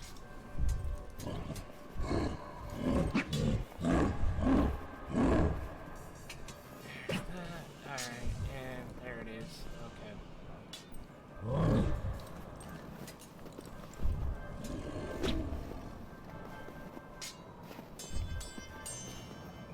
That is just... Yeah, you guys are free to hit the unacceptable. Just stop! Alright, there we go. Not the overlay. That's what I want. Game chat. No. Alright. Let's see. Is this it? It looks a lot better It's now. all good now. Alright. Alright. I'm not... Okay, we are... It's... I'm gonna have to fix that. It's off of my DM screen now. So, like it was in the old days. Alrighty. Alrighty. Hey, let's drive on. Yeti. Tearing. Ripping. Flensing into your flesh. 11 points of lightning damage. Ratcheting. Racking over its body. Blackening its skin. It lets out a piteous yell of rage. Dysol, it is your turn. Alright, I'm gonna sidestep and take a shot. Here we go.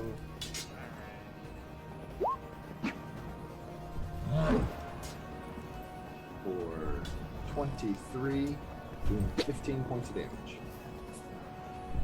All right, your arrow lashes out, punching right into the bloated belly of the huge predator. Blood comes gouting out as it lets a loud moan. You realize that it's very bloody. It's on its last legs, but it still seems intent on attacking, like driven mad by something. What else would you like to do? That's all for now. Alright. And Monk. Can I get to it? I said I was undoing the straps Yes, before you're they free to hit, start. right? Okay.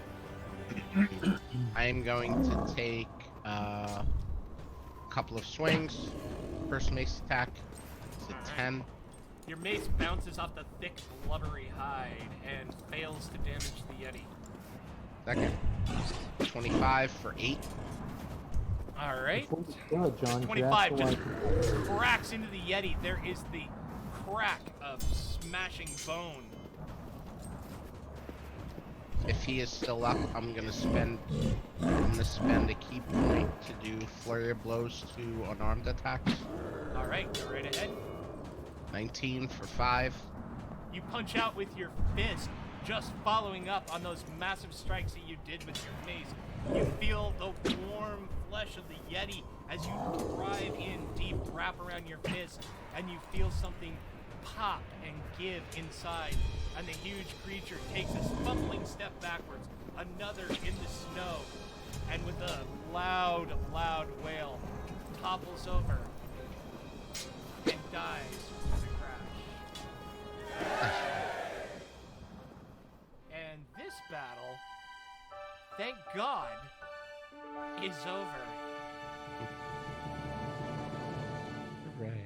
Yeah, that just, wow. Just wow.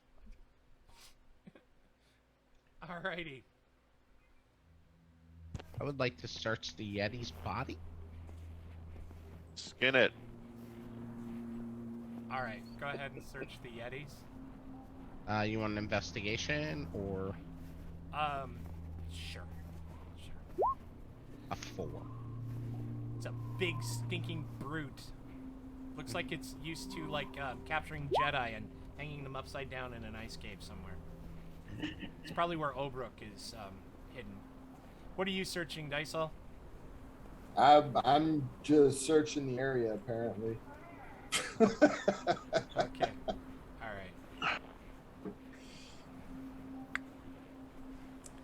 Alright. I would like to take the head of the Yeti. Oh, I was gonna take the horns, but if you want to take the head, that's cool. Well, the horns come with the head. Yeah, that's true. Just one? And put it in. Well, I can only get to one yet now. Alright. Let's take the other one and we'll put them on the big horns of the cart and we'll stick it on so it looks like. I want to take both the heads back to town.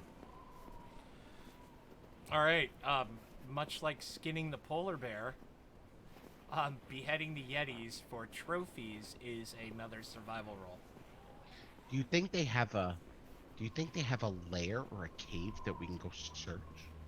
I'll give you a hand, Chuck, for assist for advantage.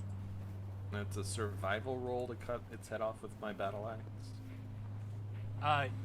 Yes, and not make a botched job of it and make something that you can display. So, Phoenix, it's animated spellbook, concentration spells. It is in the Roll20 marketplace, and it has multiples, like here, just for demonstration effects, because, hey, we aren't quite as squared away as some. Fire, see? So you have all those neat little things for your players.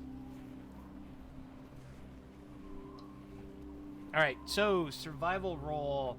Yes, with a deft strike of your battle axe, you remove one of the heads of the Yetis and have a fine trophy for presentation back in Bryn Shander.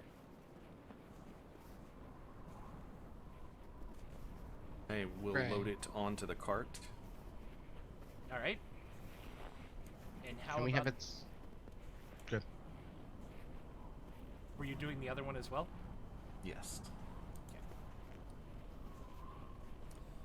botched job, and your axe slips and twists in your hands, and you just proceed to crack it right in the face, just completely obliterating any of the maliciousness or malevolence that it might have had, and rendering what was once an ominous, formidable predator into nothing more than just a pile of offal and a joke.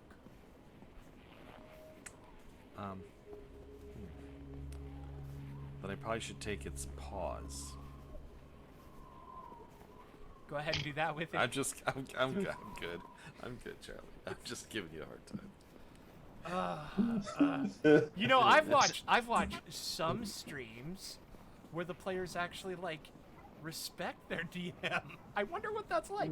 So We respect you. So we're gonna disembowel this thing while we're here. And wear them as suits. Make a tent. Oh my god. Wonder if there's any little baby. All two of our viewers. It puts the lotion on the skin. Thank you, Phoenix. Thank you. Let's see. I need to. Is she need to make really sure I say big that. fat Yeti? There's a baby Yeti watching us somewhere. I'm gonna get those guys. No. How would the party? Okay, you have taken care of the goblins that were looting the wagon. You have dealt with the Yeti that were clearly the original attackers of Haruna's wagon of iron ingots. You have now removed a polar bear skin, looted the goblins, beheaded one Yeti, and taken the paws off of the other. How does the party wish to proceed? I'm gonna strap Everybody- myself back up. Yep, everybody back in. Let's get moving. I'm going to cast Aura of Vitality. So basically everybody gets 2d6 health back. All right, Nice, perfect. thank you. Thank you very much. That's per round, right? Phoenix, yeah, right. Is Till that the for- spell out. Till the spell ends. For 1 minute, though. For 1 minute. But you can use a bonus action to cause one creature in the aura to regain. So what he's saying is, as you move forward, he's going to be, and you get one, and you get a healing, Yep. and you get a healing. Yeah, because you only can cast it on, I think, one person one time. You can't do it like multiple times. So, Oh, so everybody gets a heal. okay. You reach under your chair. Everybody gets a heal. And you get a car. And you get a car. Right on. Thank you very much. All right. Everyone's healing. And then go ahead and who's strapping to the front again? Is it the monk and the dragonborn again? Yes. That's correct. All right. Give me... There we Oh, go. hold on. Yep. Hold on. Let me move my. There you go. Teb, get in the cart. Teb. Mm-mm. I'll walk beside it. I don't trust being in the cart. Nor should you. Nor should you. All right. The wind begins to kick up as you drag that heavily laden cart up the low rise and back onto the snowy scree of the tundra before Bryn Shander. Your trek out, even though it was at nightfall, and then back up after the battle and everything, as you top the rise and you realize you can't be much further than a mile or two from Bryn Shander, you see that far, far, far off in the east, a lightning, barely perceptible of the horizon, indicates that dawn has arrived. There in the distance, you see the pinpricks of firelight, and as you progress down the trail that you followed out, you begin to catch tendrils and wafts of cooking fires, and soon enough, over the wind and the howl, you hear the comforting sounds of civilization, and exhausted, sweaty inside of your clothes, your armor and cold weather equipment just covered in freezing icicles of blood and snow, your eyes limbed with icicles, your skin raw. You make it back to the gates of Bryn Shander. Nice. Alrighty. as you drag the heavily laden cart up to the gates, a pair of heavily becloaked guards stand, and they kind of look at you like, my goodness, in amazement, and one lowers his muffler and looks at you, and you see he's a grizzled human. He says, "Are you the ones that went out after the cart for the dwarves?" Yes, we are. Yes. Just pointing at the. Cart. Excellent.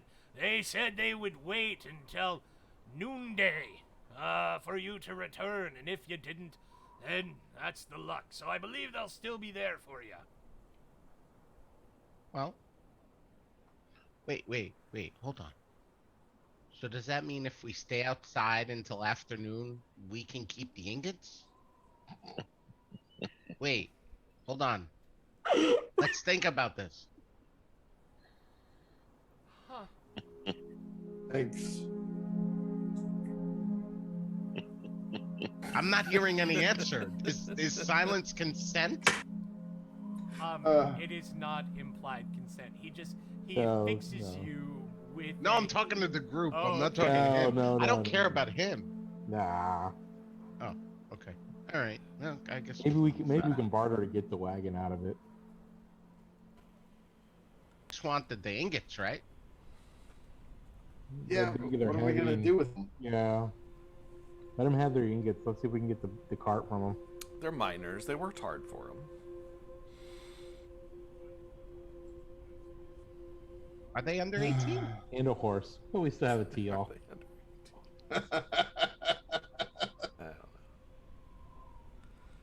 I don't know. Oh, don't look at me in that tone of voice, Charlie. I had self-respect once. All right. Where'd it I go? hate asking this. How does the party wish to proceed? To the end. Let's back go to the end, guys. Yeah, let's bring them their ingots and their cart and their. But And it's my our Yeti Yeti head. head. No, it's our Yeti. Yeah, sure, our Yeti head. All right, you proceed. We're gonna make a costume out of it first. Just the head. I'm gonna drag the head in the Exactly. the tavern with us, and I I'll would like ball to it plop out it and put it on the on. table in front of the dwarves. All right, when you proceed into the North Look, there are a few diehards and several of the dwarves, Haruna amongst them. The other two that had come in with her are missing, but of the four dwarves, they all look bleary-eyed and more than a little in their cups. Their noses red and like kind of chummy, slow expressions on their faces. The few of the other people in there look like they've been there for a few hours too, and the air is thick with smoke and body odor, and it's warm from the large fire roaring in the hearth.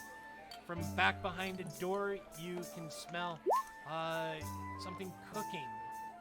Not very appetizing, but something is indeed cooking. It has an oily, fishy smell to it. As you come in, the five of you, dragging the Yeti head and Dragonborn, you with the rolled up polar bear skin on the back of your pack, they all look at you in amazement, and Haruna stands up and, "Oh, very well done! You did it! I knew it! I knew it! I knew you had the look of heroes!" And you hear someone lean over and say, "We're fools." And she comes up and says, "What did we agree on now? Oh, wasn't it 30 gold coin for doing this? Were you able to get the ingots?" 75, I believe it was. I put the Yeti head on the dwarves' table and tell them in Dwarvish that I believe we agreed upon 100 each. Your ingots are outside. Give me a persuasion roll. And I will cast heal on the injured dwarf.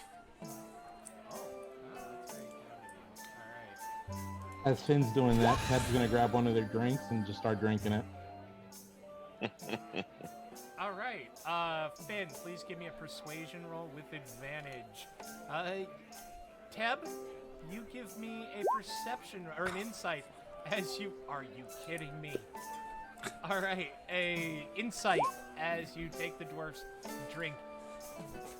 unfortunately, it appears that the gentleman that you just took his cup and you start quaffing his room temperature ale, he's so far gone he doesn't really notice. You know, he just kind of gives you a look like, oh, you must be thirsty. Haruna looks at you, Finn, and she says, I agree that it's a fine bit of work, and she stumps over to the door. And once you cast that on her leg, you know, she looks at you kind of fondly and opens the door and sees the wagon, and she looks back in. 75, you have to leave us some room for profit. That's fair. All right. She glumps back over to the table, and you see her, like, produce a large bag that was strapped to her pack, and she starts counting out coins and whatnot. She says, I understand now. We offered, I offered. Do you need more equipment? Yes. I look over at the halfling.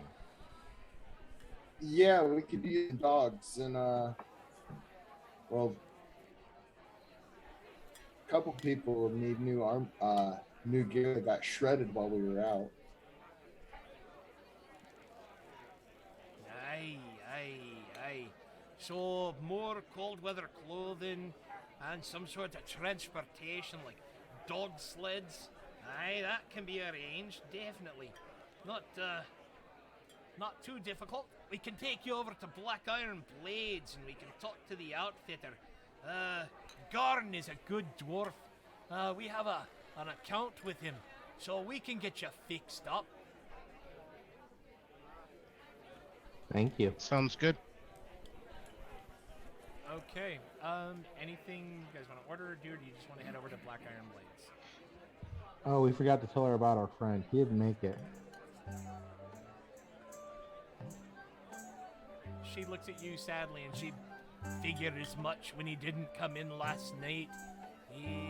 Obrook was a tough dwarf, and as soon as he didn't show up after midnight, we knew that whatever was out there got him. And she kind of looks at the Yeti, and she's like, so you took care of the beast, did you? Pair of them. 2. Two of them. 2 of them. That explains why Obrook wasn't able to break free. Well, she kind of weaves a tiny bit. Shall we go to the Black Iron Blades then and get you set up? Absolutely.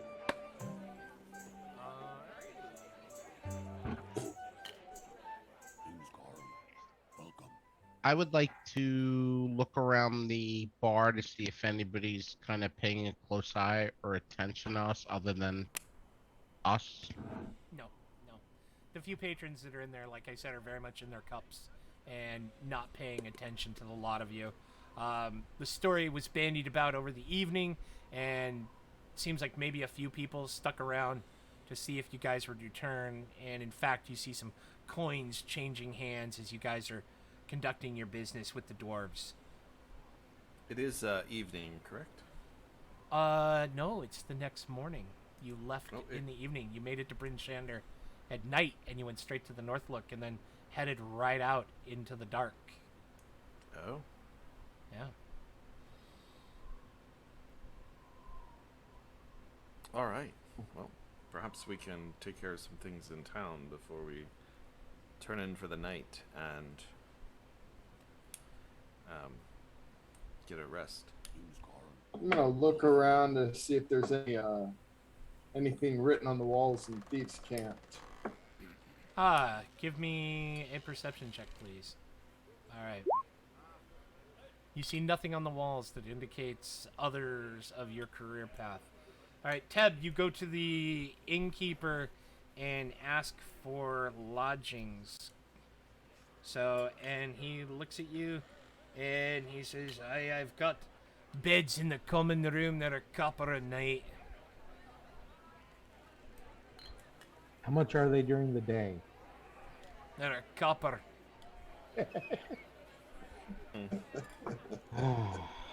Eb sighs and pays him the copper. All right, he takes it and he says, just up the stairs there's a common room. There's a stack of blankets, mostly clean. Help yourself. No in and out privileges, though. Tab proceeds upstairs. We taking a rest before we go and do anything? I guess so. Works for me. I mean, I don't Tab is, necessarily if you need to guys take need a rest before I go out into the city, but probably perhaps. All right, who's resting and who's going to follow Haruna to the Outfitters? I'm following to the outfitters. All right. Same. Oh, Let's go take a walk. Okay, so the rest of you are heading to the Outfitters, if I understand. Yeah. Okay, perfect. All right, Sorcerer, you head upstairs and you find, indeed, a common room with a half dozen bunks, 3 on either side of the wall. It's snug, not too drafty, and there is indeed a stack of blankets, wool and like old quilts. They don't smell mildewy. They don't seem to have too many bugs in them. You can tell most of it looks aged. Looks like well used. We've all been in those motels that, are less than 4 Not quite a stars. Hilton, not quite a Comfort Speak Inn. for somewhere yourself. between. Exactly. Speak for yourself. All those ones that were last updated in the 60s. Yeah, we've all been there. It's that kind of experience for you here at the Okay. North Look. As clean as could be, as you might expect in this environment. The rest of you head to Black Iron Blades, where you are greeted by a friendly-looking dwarf who introduces himself as Garn the Hammer, and he says that his sister Elsa also helps run the shop, but she is not there. Haruna has a few quiet words with him, and his eyes kind of raise, or his eyebrows kind of rise up. And then Haruna excuses herself, with a belch, and says, "It was a very long night waiting for you. Thank you again. I appreciate what you did. I'll spread the word that you were able to help us." And Harn, turns and says, "So, how can I help you, heroes?" a few of us are looking for winter wear. I'm curious about prices on some of your heavy armor.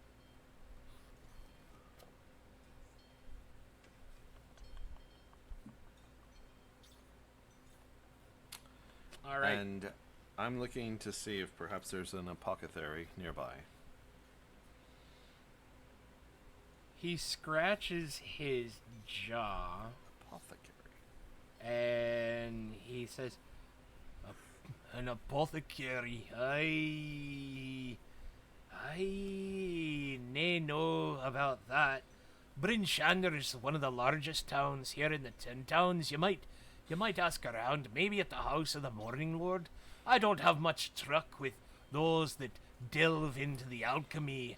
Not much with tinkers. I do the metalwork, you see, and what you see is plain. It's uninspiring, but it seems very durable and well made." And he points over to a wall and he says, "I ain't got no plate for heavy armor. Indeed, having enough metal to fashion a suit of plate is, it's been rare these last 2 years or more. I've got some chain. I have a breastplate I could maybe fashion for you. Might take a day or two. And I've got some remaining leathers and some studded. I think I have a set of splint. You're happy to look to it, my lizardy friend. Aye. Apothecary? No."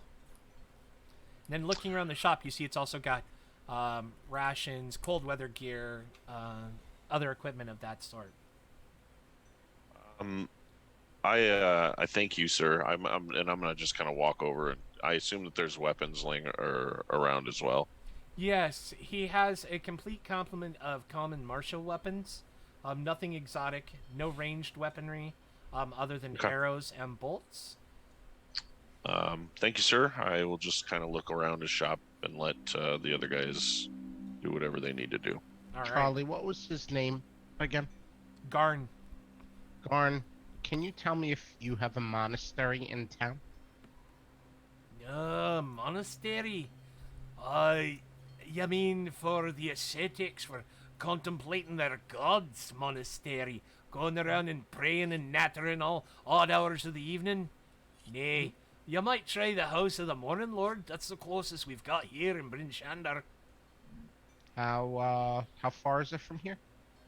Yeah, it's not too far. It's almost directly due east, up by the walls. You can't miss it. It sits on the outside of a large complex of buildings.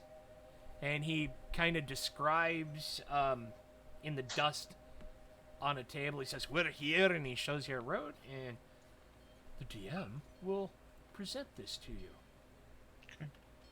There you go. Awesome. Thank you. You're welcome. He looks over to the Dragonborn. Are you seeing any armor you like? How about you, little master? What are you searching for? I saw. I think he's talking to you. Sorry, I was reading what Phoenix wrote. Right. I'm gonna shout out Phoenix once again. You should check out his schedule. To anyone who is watching who has not taken the time to watch Phoenix, I am having a little bit of fanboy stuff. Phoenix is my favorite D&D Twitch streamer. Just, I get so many good ideas from him. Yeah. So, no, thank you. Thank you. I have to tell you about my Curse of Strahd game now. Okay, so, Halfling, what did you want? All right, so I wanted to talk to him about getting some standard gear, warm up a little more. You know, I'm kind of close to the ground, and dogs. All right. Yeah, he gestures to the heavily laden shelves and pegs and racks and tables and cupboards, and yeah, looking around, you see that they've got pretty much all of it. You know, anything you would need, nothing super exotic. You know, like most of the stuff that you would find in the player's handbook. Understood. Thank you. Yeah.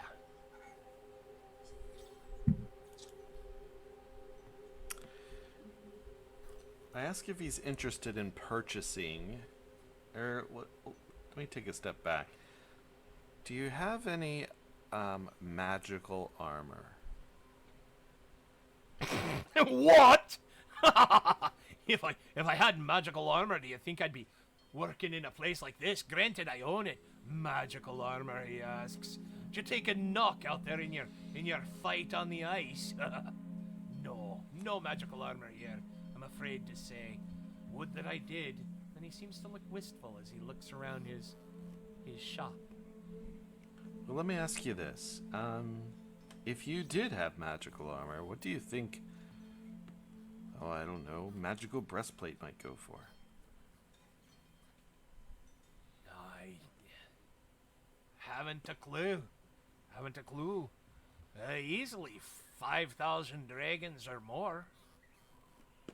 Excellent. Would you be interested in buying my magical breastplate? I'll sell it to you for 2,500. He gives you a suspicious look. Kind of like he's being implied. He's like, "Now look here, you. I don't like being tried by newcomers and their tricksy ways." Are you trying to persuade him? What are you trying to do? I present the +1 breastplate. I set it on the counter in front of him for his inspection. Garn's eyes grow wide as he looks at the unblemished breastplate, and you can see pure dwarven avarice glint behind his eyes, and you just see the wheels begin to turn, and you see him kind of think, and he's like, "I don't have that much coin. I haven't seen that much for some time. I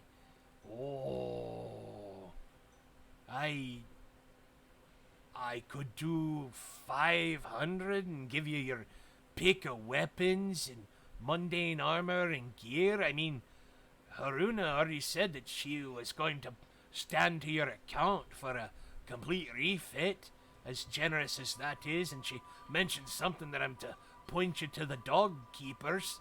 But, aye, but no 2,500 gold coin. If I had that much, my sister and I would move south of the spine of the world, back to warmer civilized lands. Maybe as far south as Candlekeep or Saltmarsh. How about 500 in a shop? Die! You're insulting me, you are. That's fine. I understand. If it's too much, I'll hold on to it. Perhaps you'll come across the coin in time. Hey, truth told though, laddie, Icewind Dale being what it is, that'd be something I'd want to hang on to, were I to have the chance.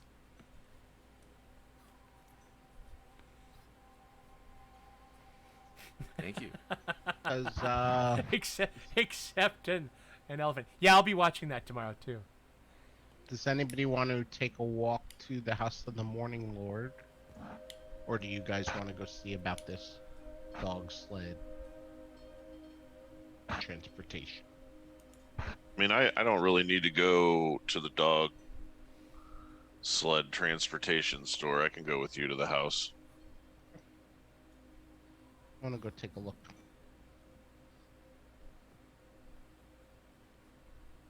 All right. So what do you pick out, Halfling? Because apparently you're the only one who's outfitting at the outfitters on the dwarf's credit. Yeah, Go ahead. no, I was just gonna say I'll be happy to pick up some snowshoes. So I don't want to make a wasted trip. So. Yeah. Are the snowshoes that we have not good? Suitable? Yeah. An excellent question. So, taking a look at the snowshoes you have, go ahead and give me an insight as you compare them to the snowshoes that are on offer here in the shop.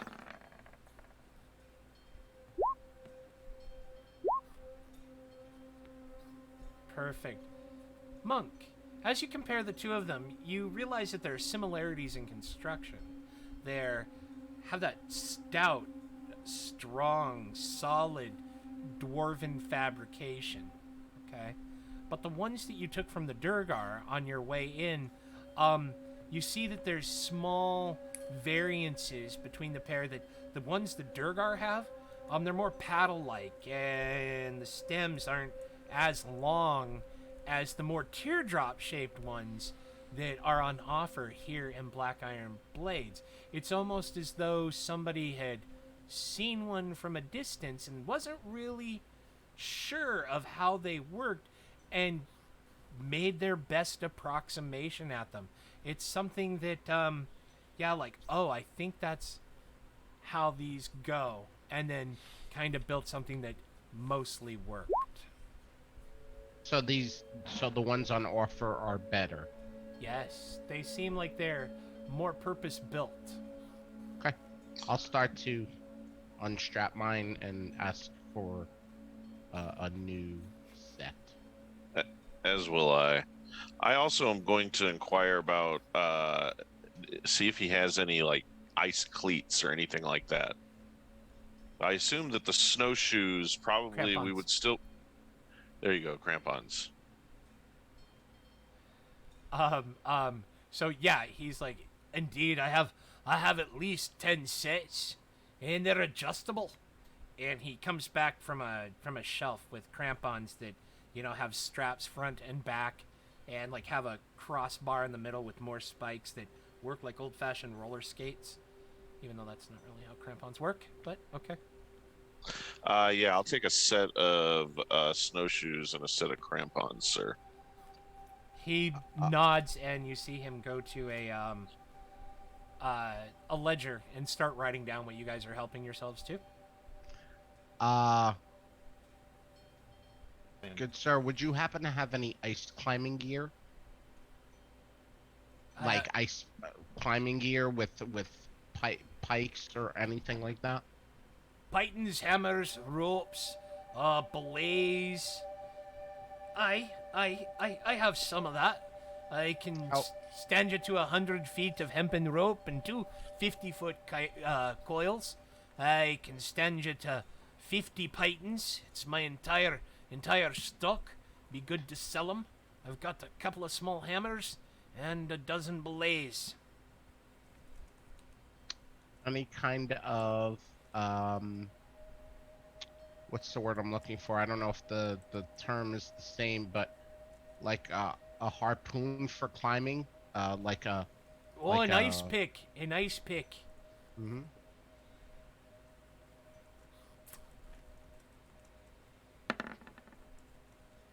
He nods and he's like, I have a pair that I received in trade from some of the nomads up on the glacier.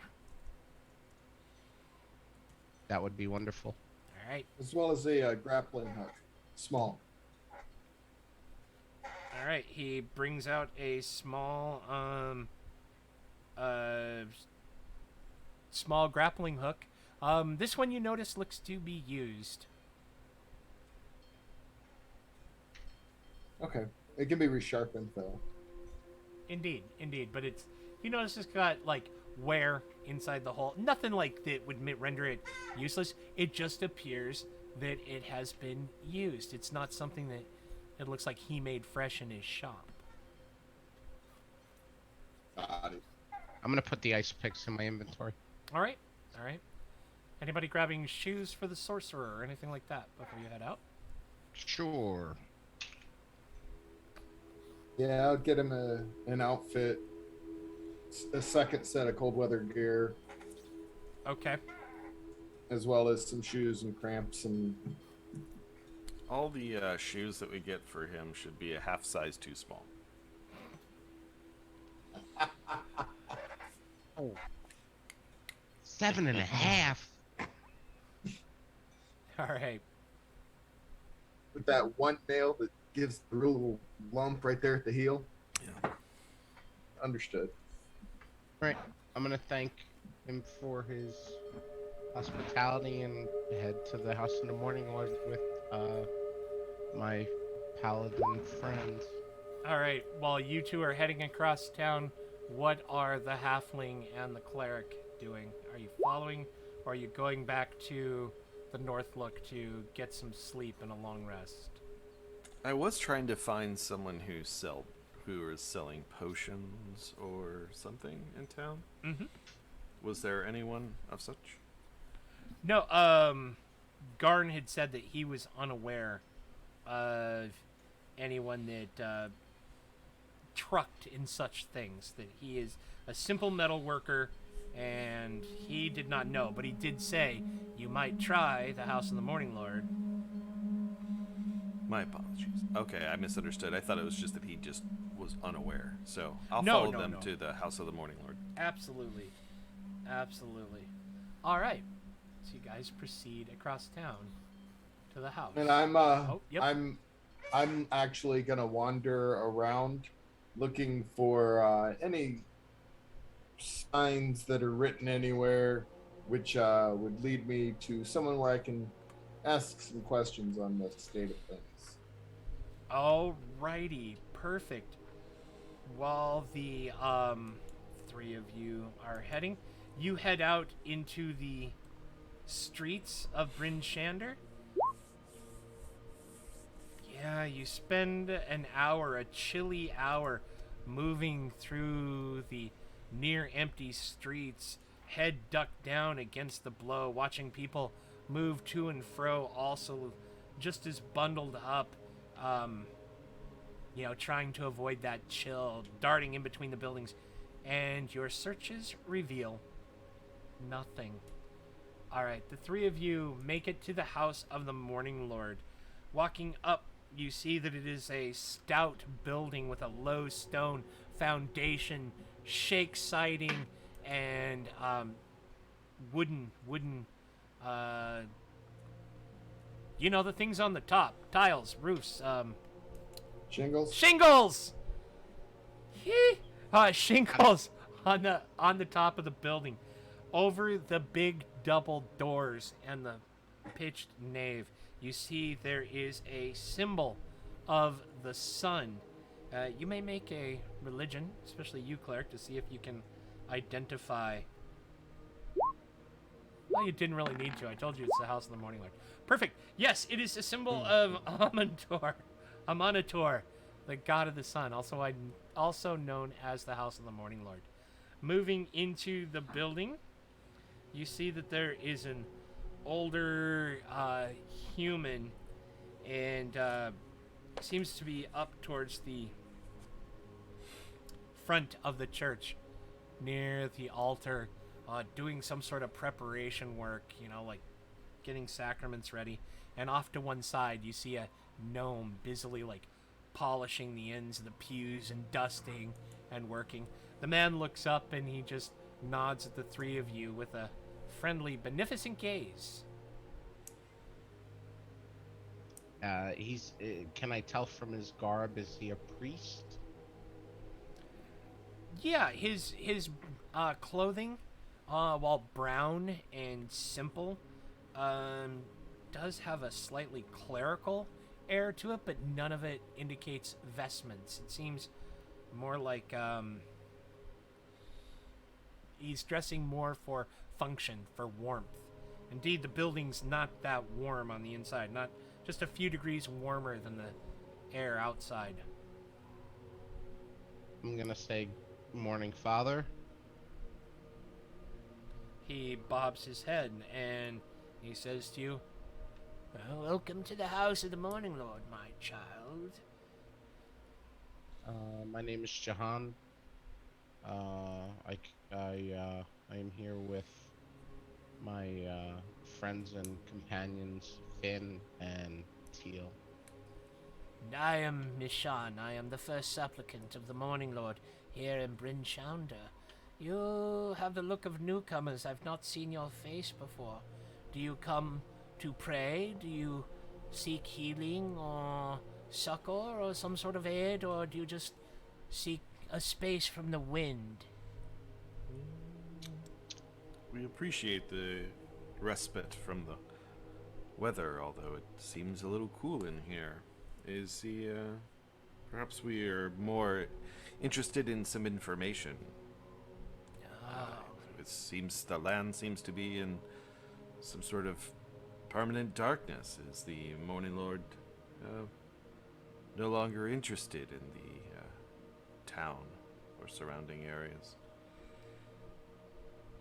It's interesting that you ask that, child. It's for 2 years past now. The winter came and never left.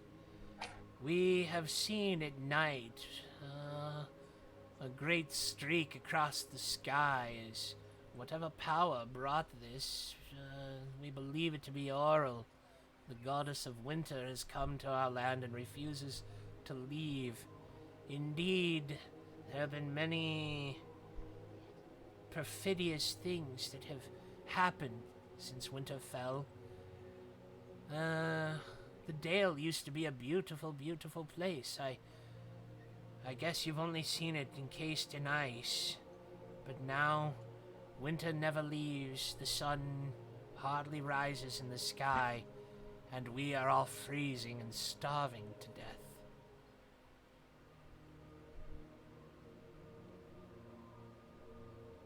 Well, I am certainly sorry to hear that. You said a great flash of light across the sky you saw. Was that when the light left? Was that when the darkness came? No, child, you misunderstand.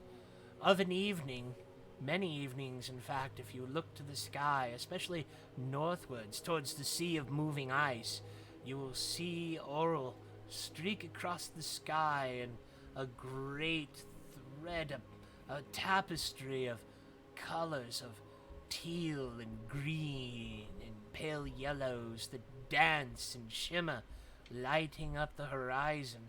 It's beautiful and terrible to behold, but it is simply proof that she is here amongst us.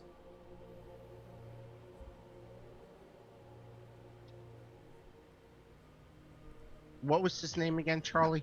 I forgot. Mishan. Mishan. Yeah. Mishan. Um, I am I'm from a monastery called the Friary of Luminance.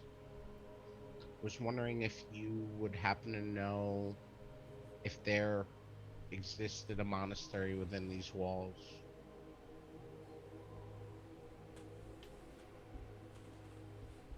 I do not know if that was the case. I have only been the first supplicant here for a half dozen years. I too followed a path that I think you're on, and well, having taken too many wounds and seen too much suffering, I retired here.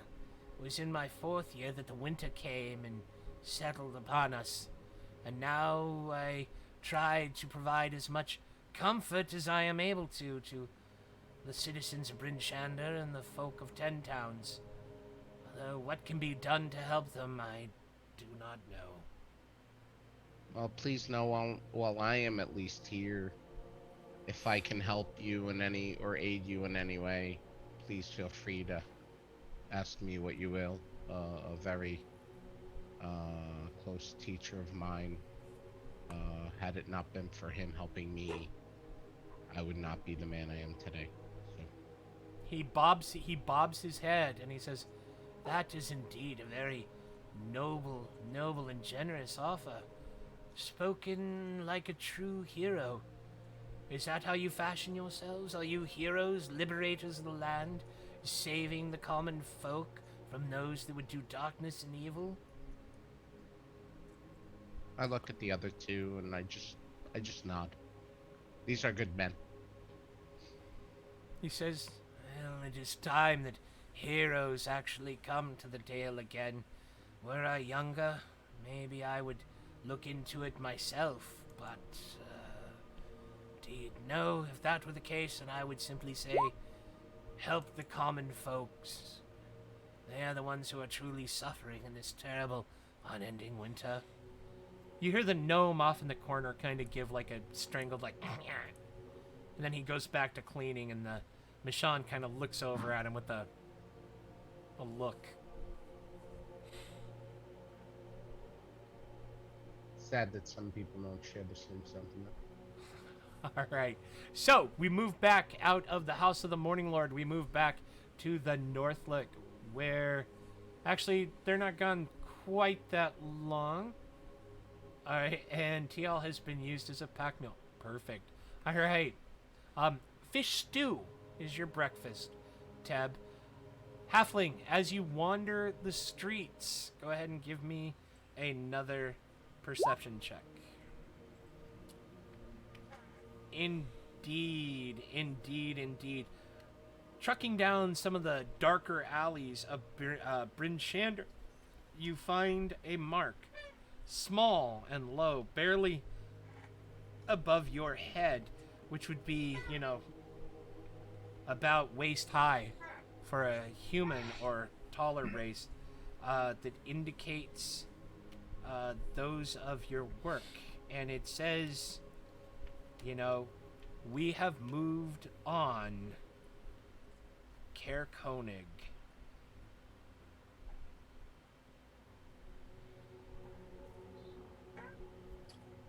Affirmative. All right, back to the House of the Morning Lord. I would like to ask Michonne if he is aware of any place where the apothecary merchants might be located. Looking for the guild master. He looks at you and he says, a guild of apothecaries? No. To work the alchemy requires unguents and ingredients, most of them plant and animal matter. Well, you walked here. Not much of it left. However, I do know of a practitioner who remains, who has not moved south with the winter, where most of the learned and the sages of gone over the years since the ice has come. If you want, I can send Copper there and see if he is available, and perhaps he will be willing to come and see what you need.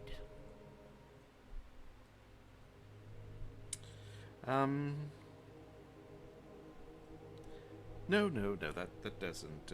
I'm don't need anything of that. I was just looking to, perhaps pick his brain, as I am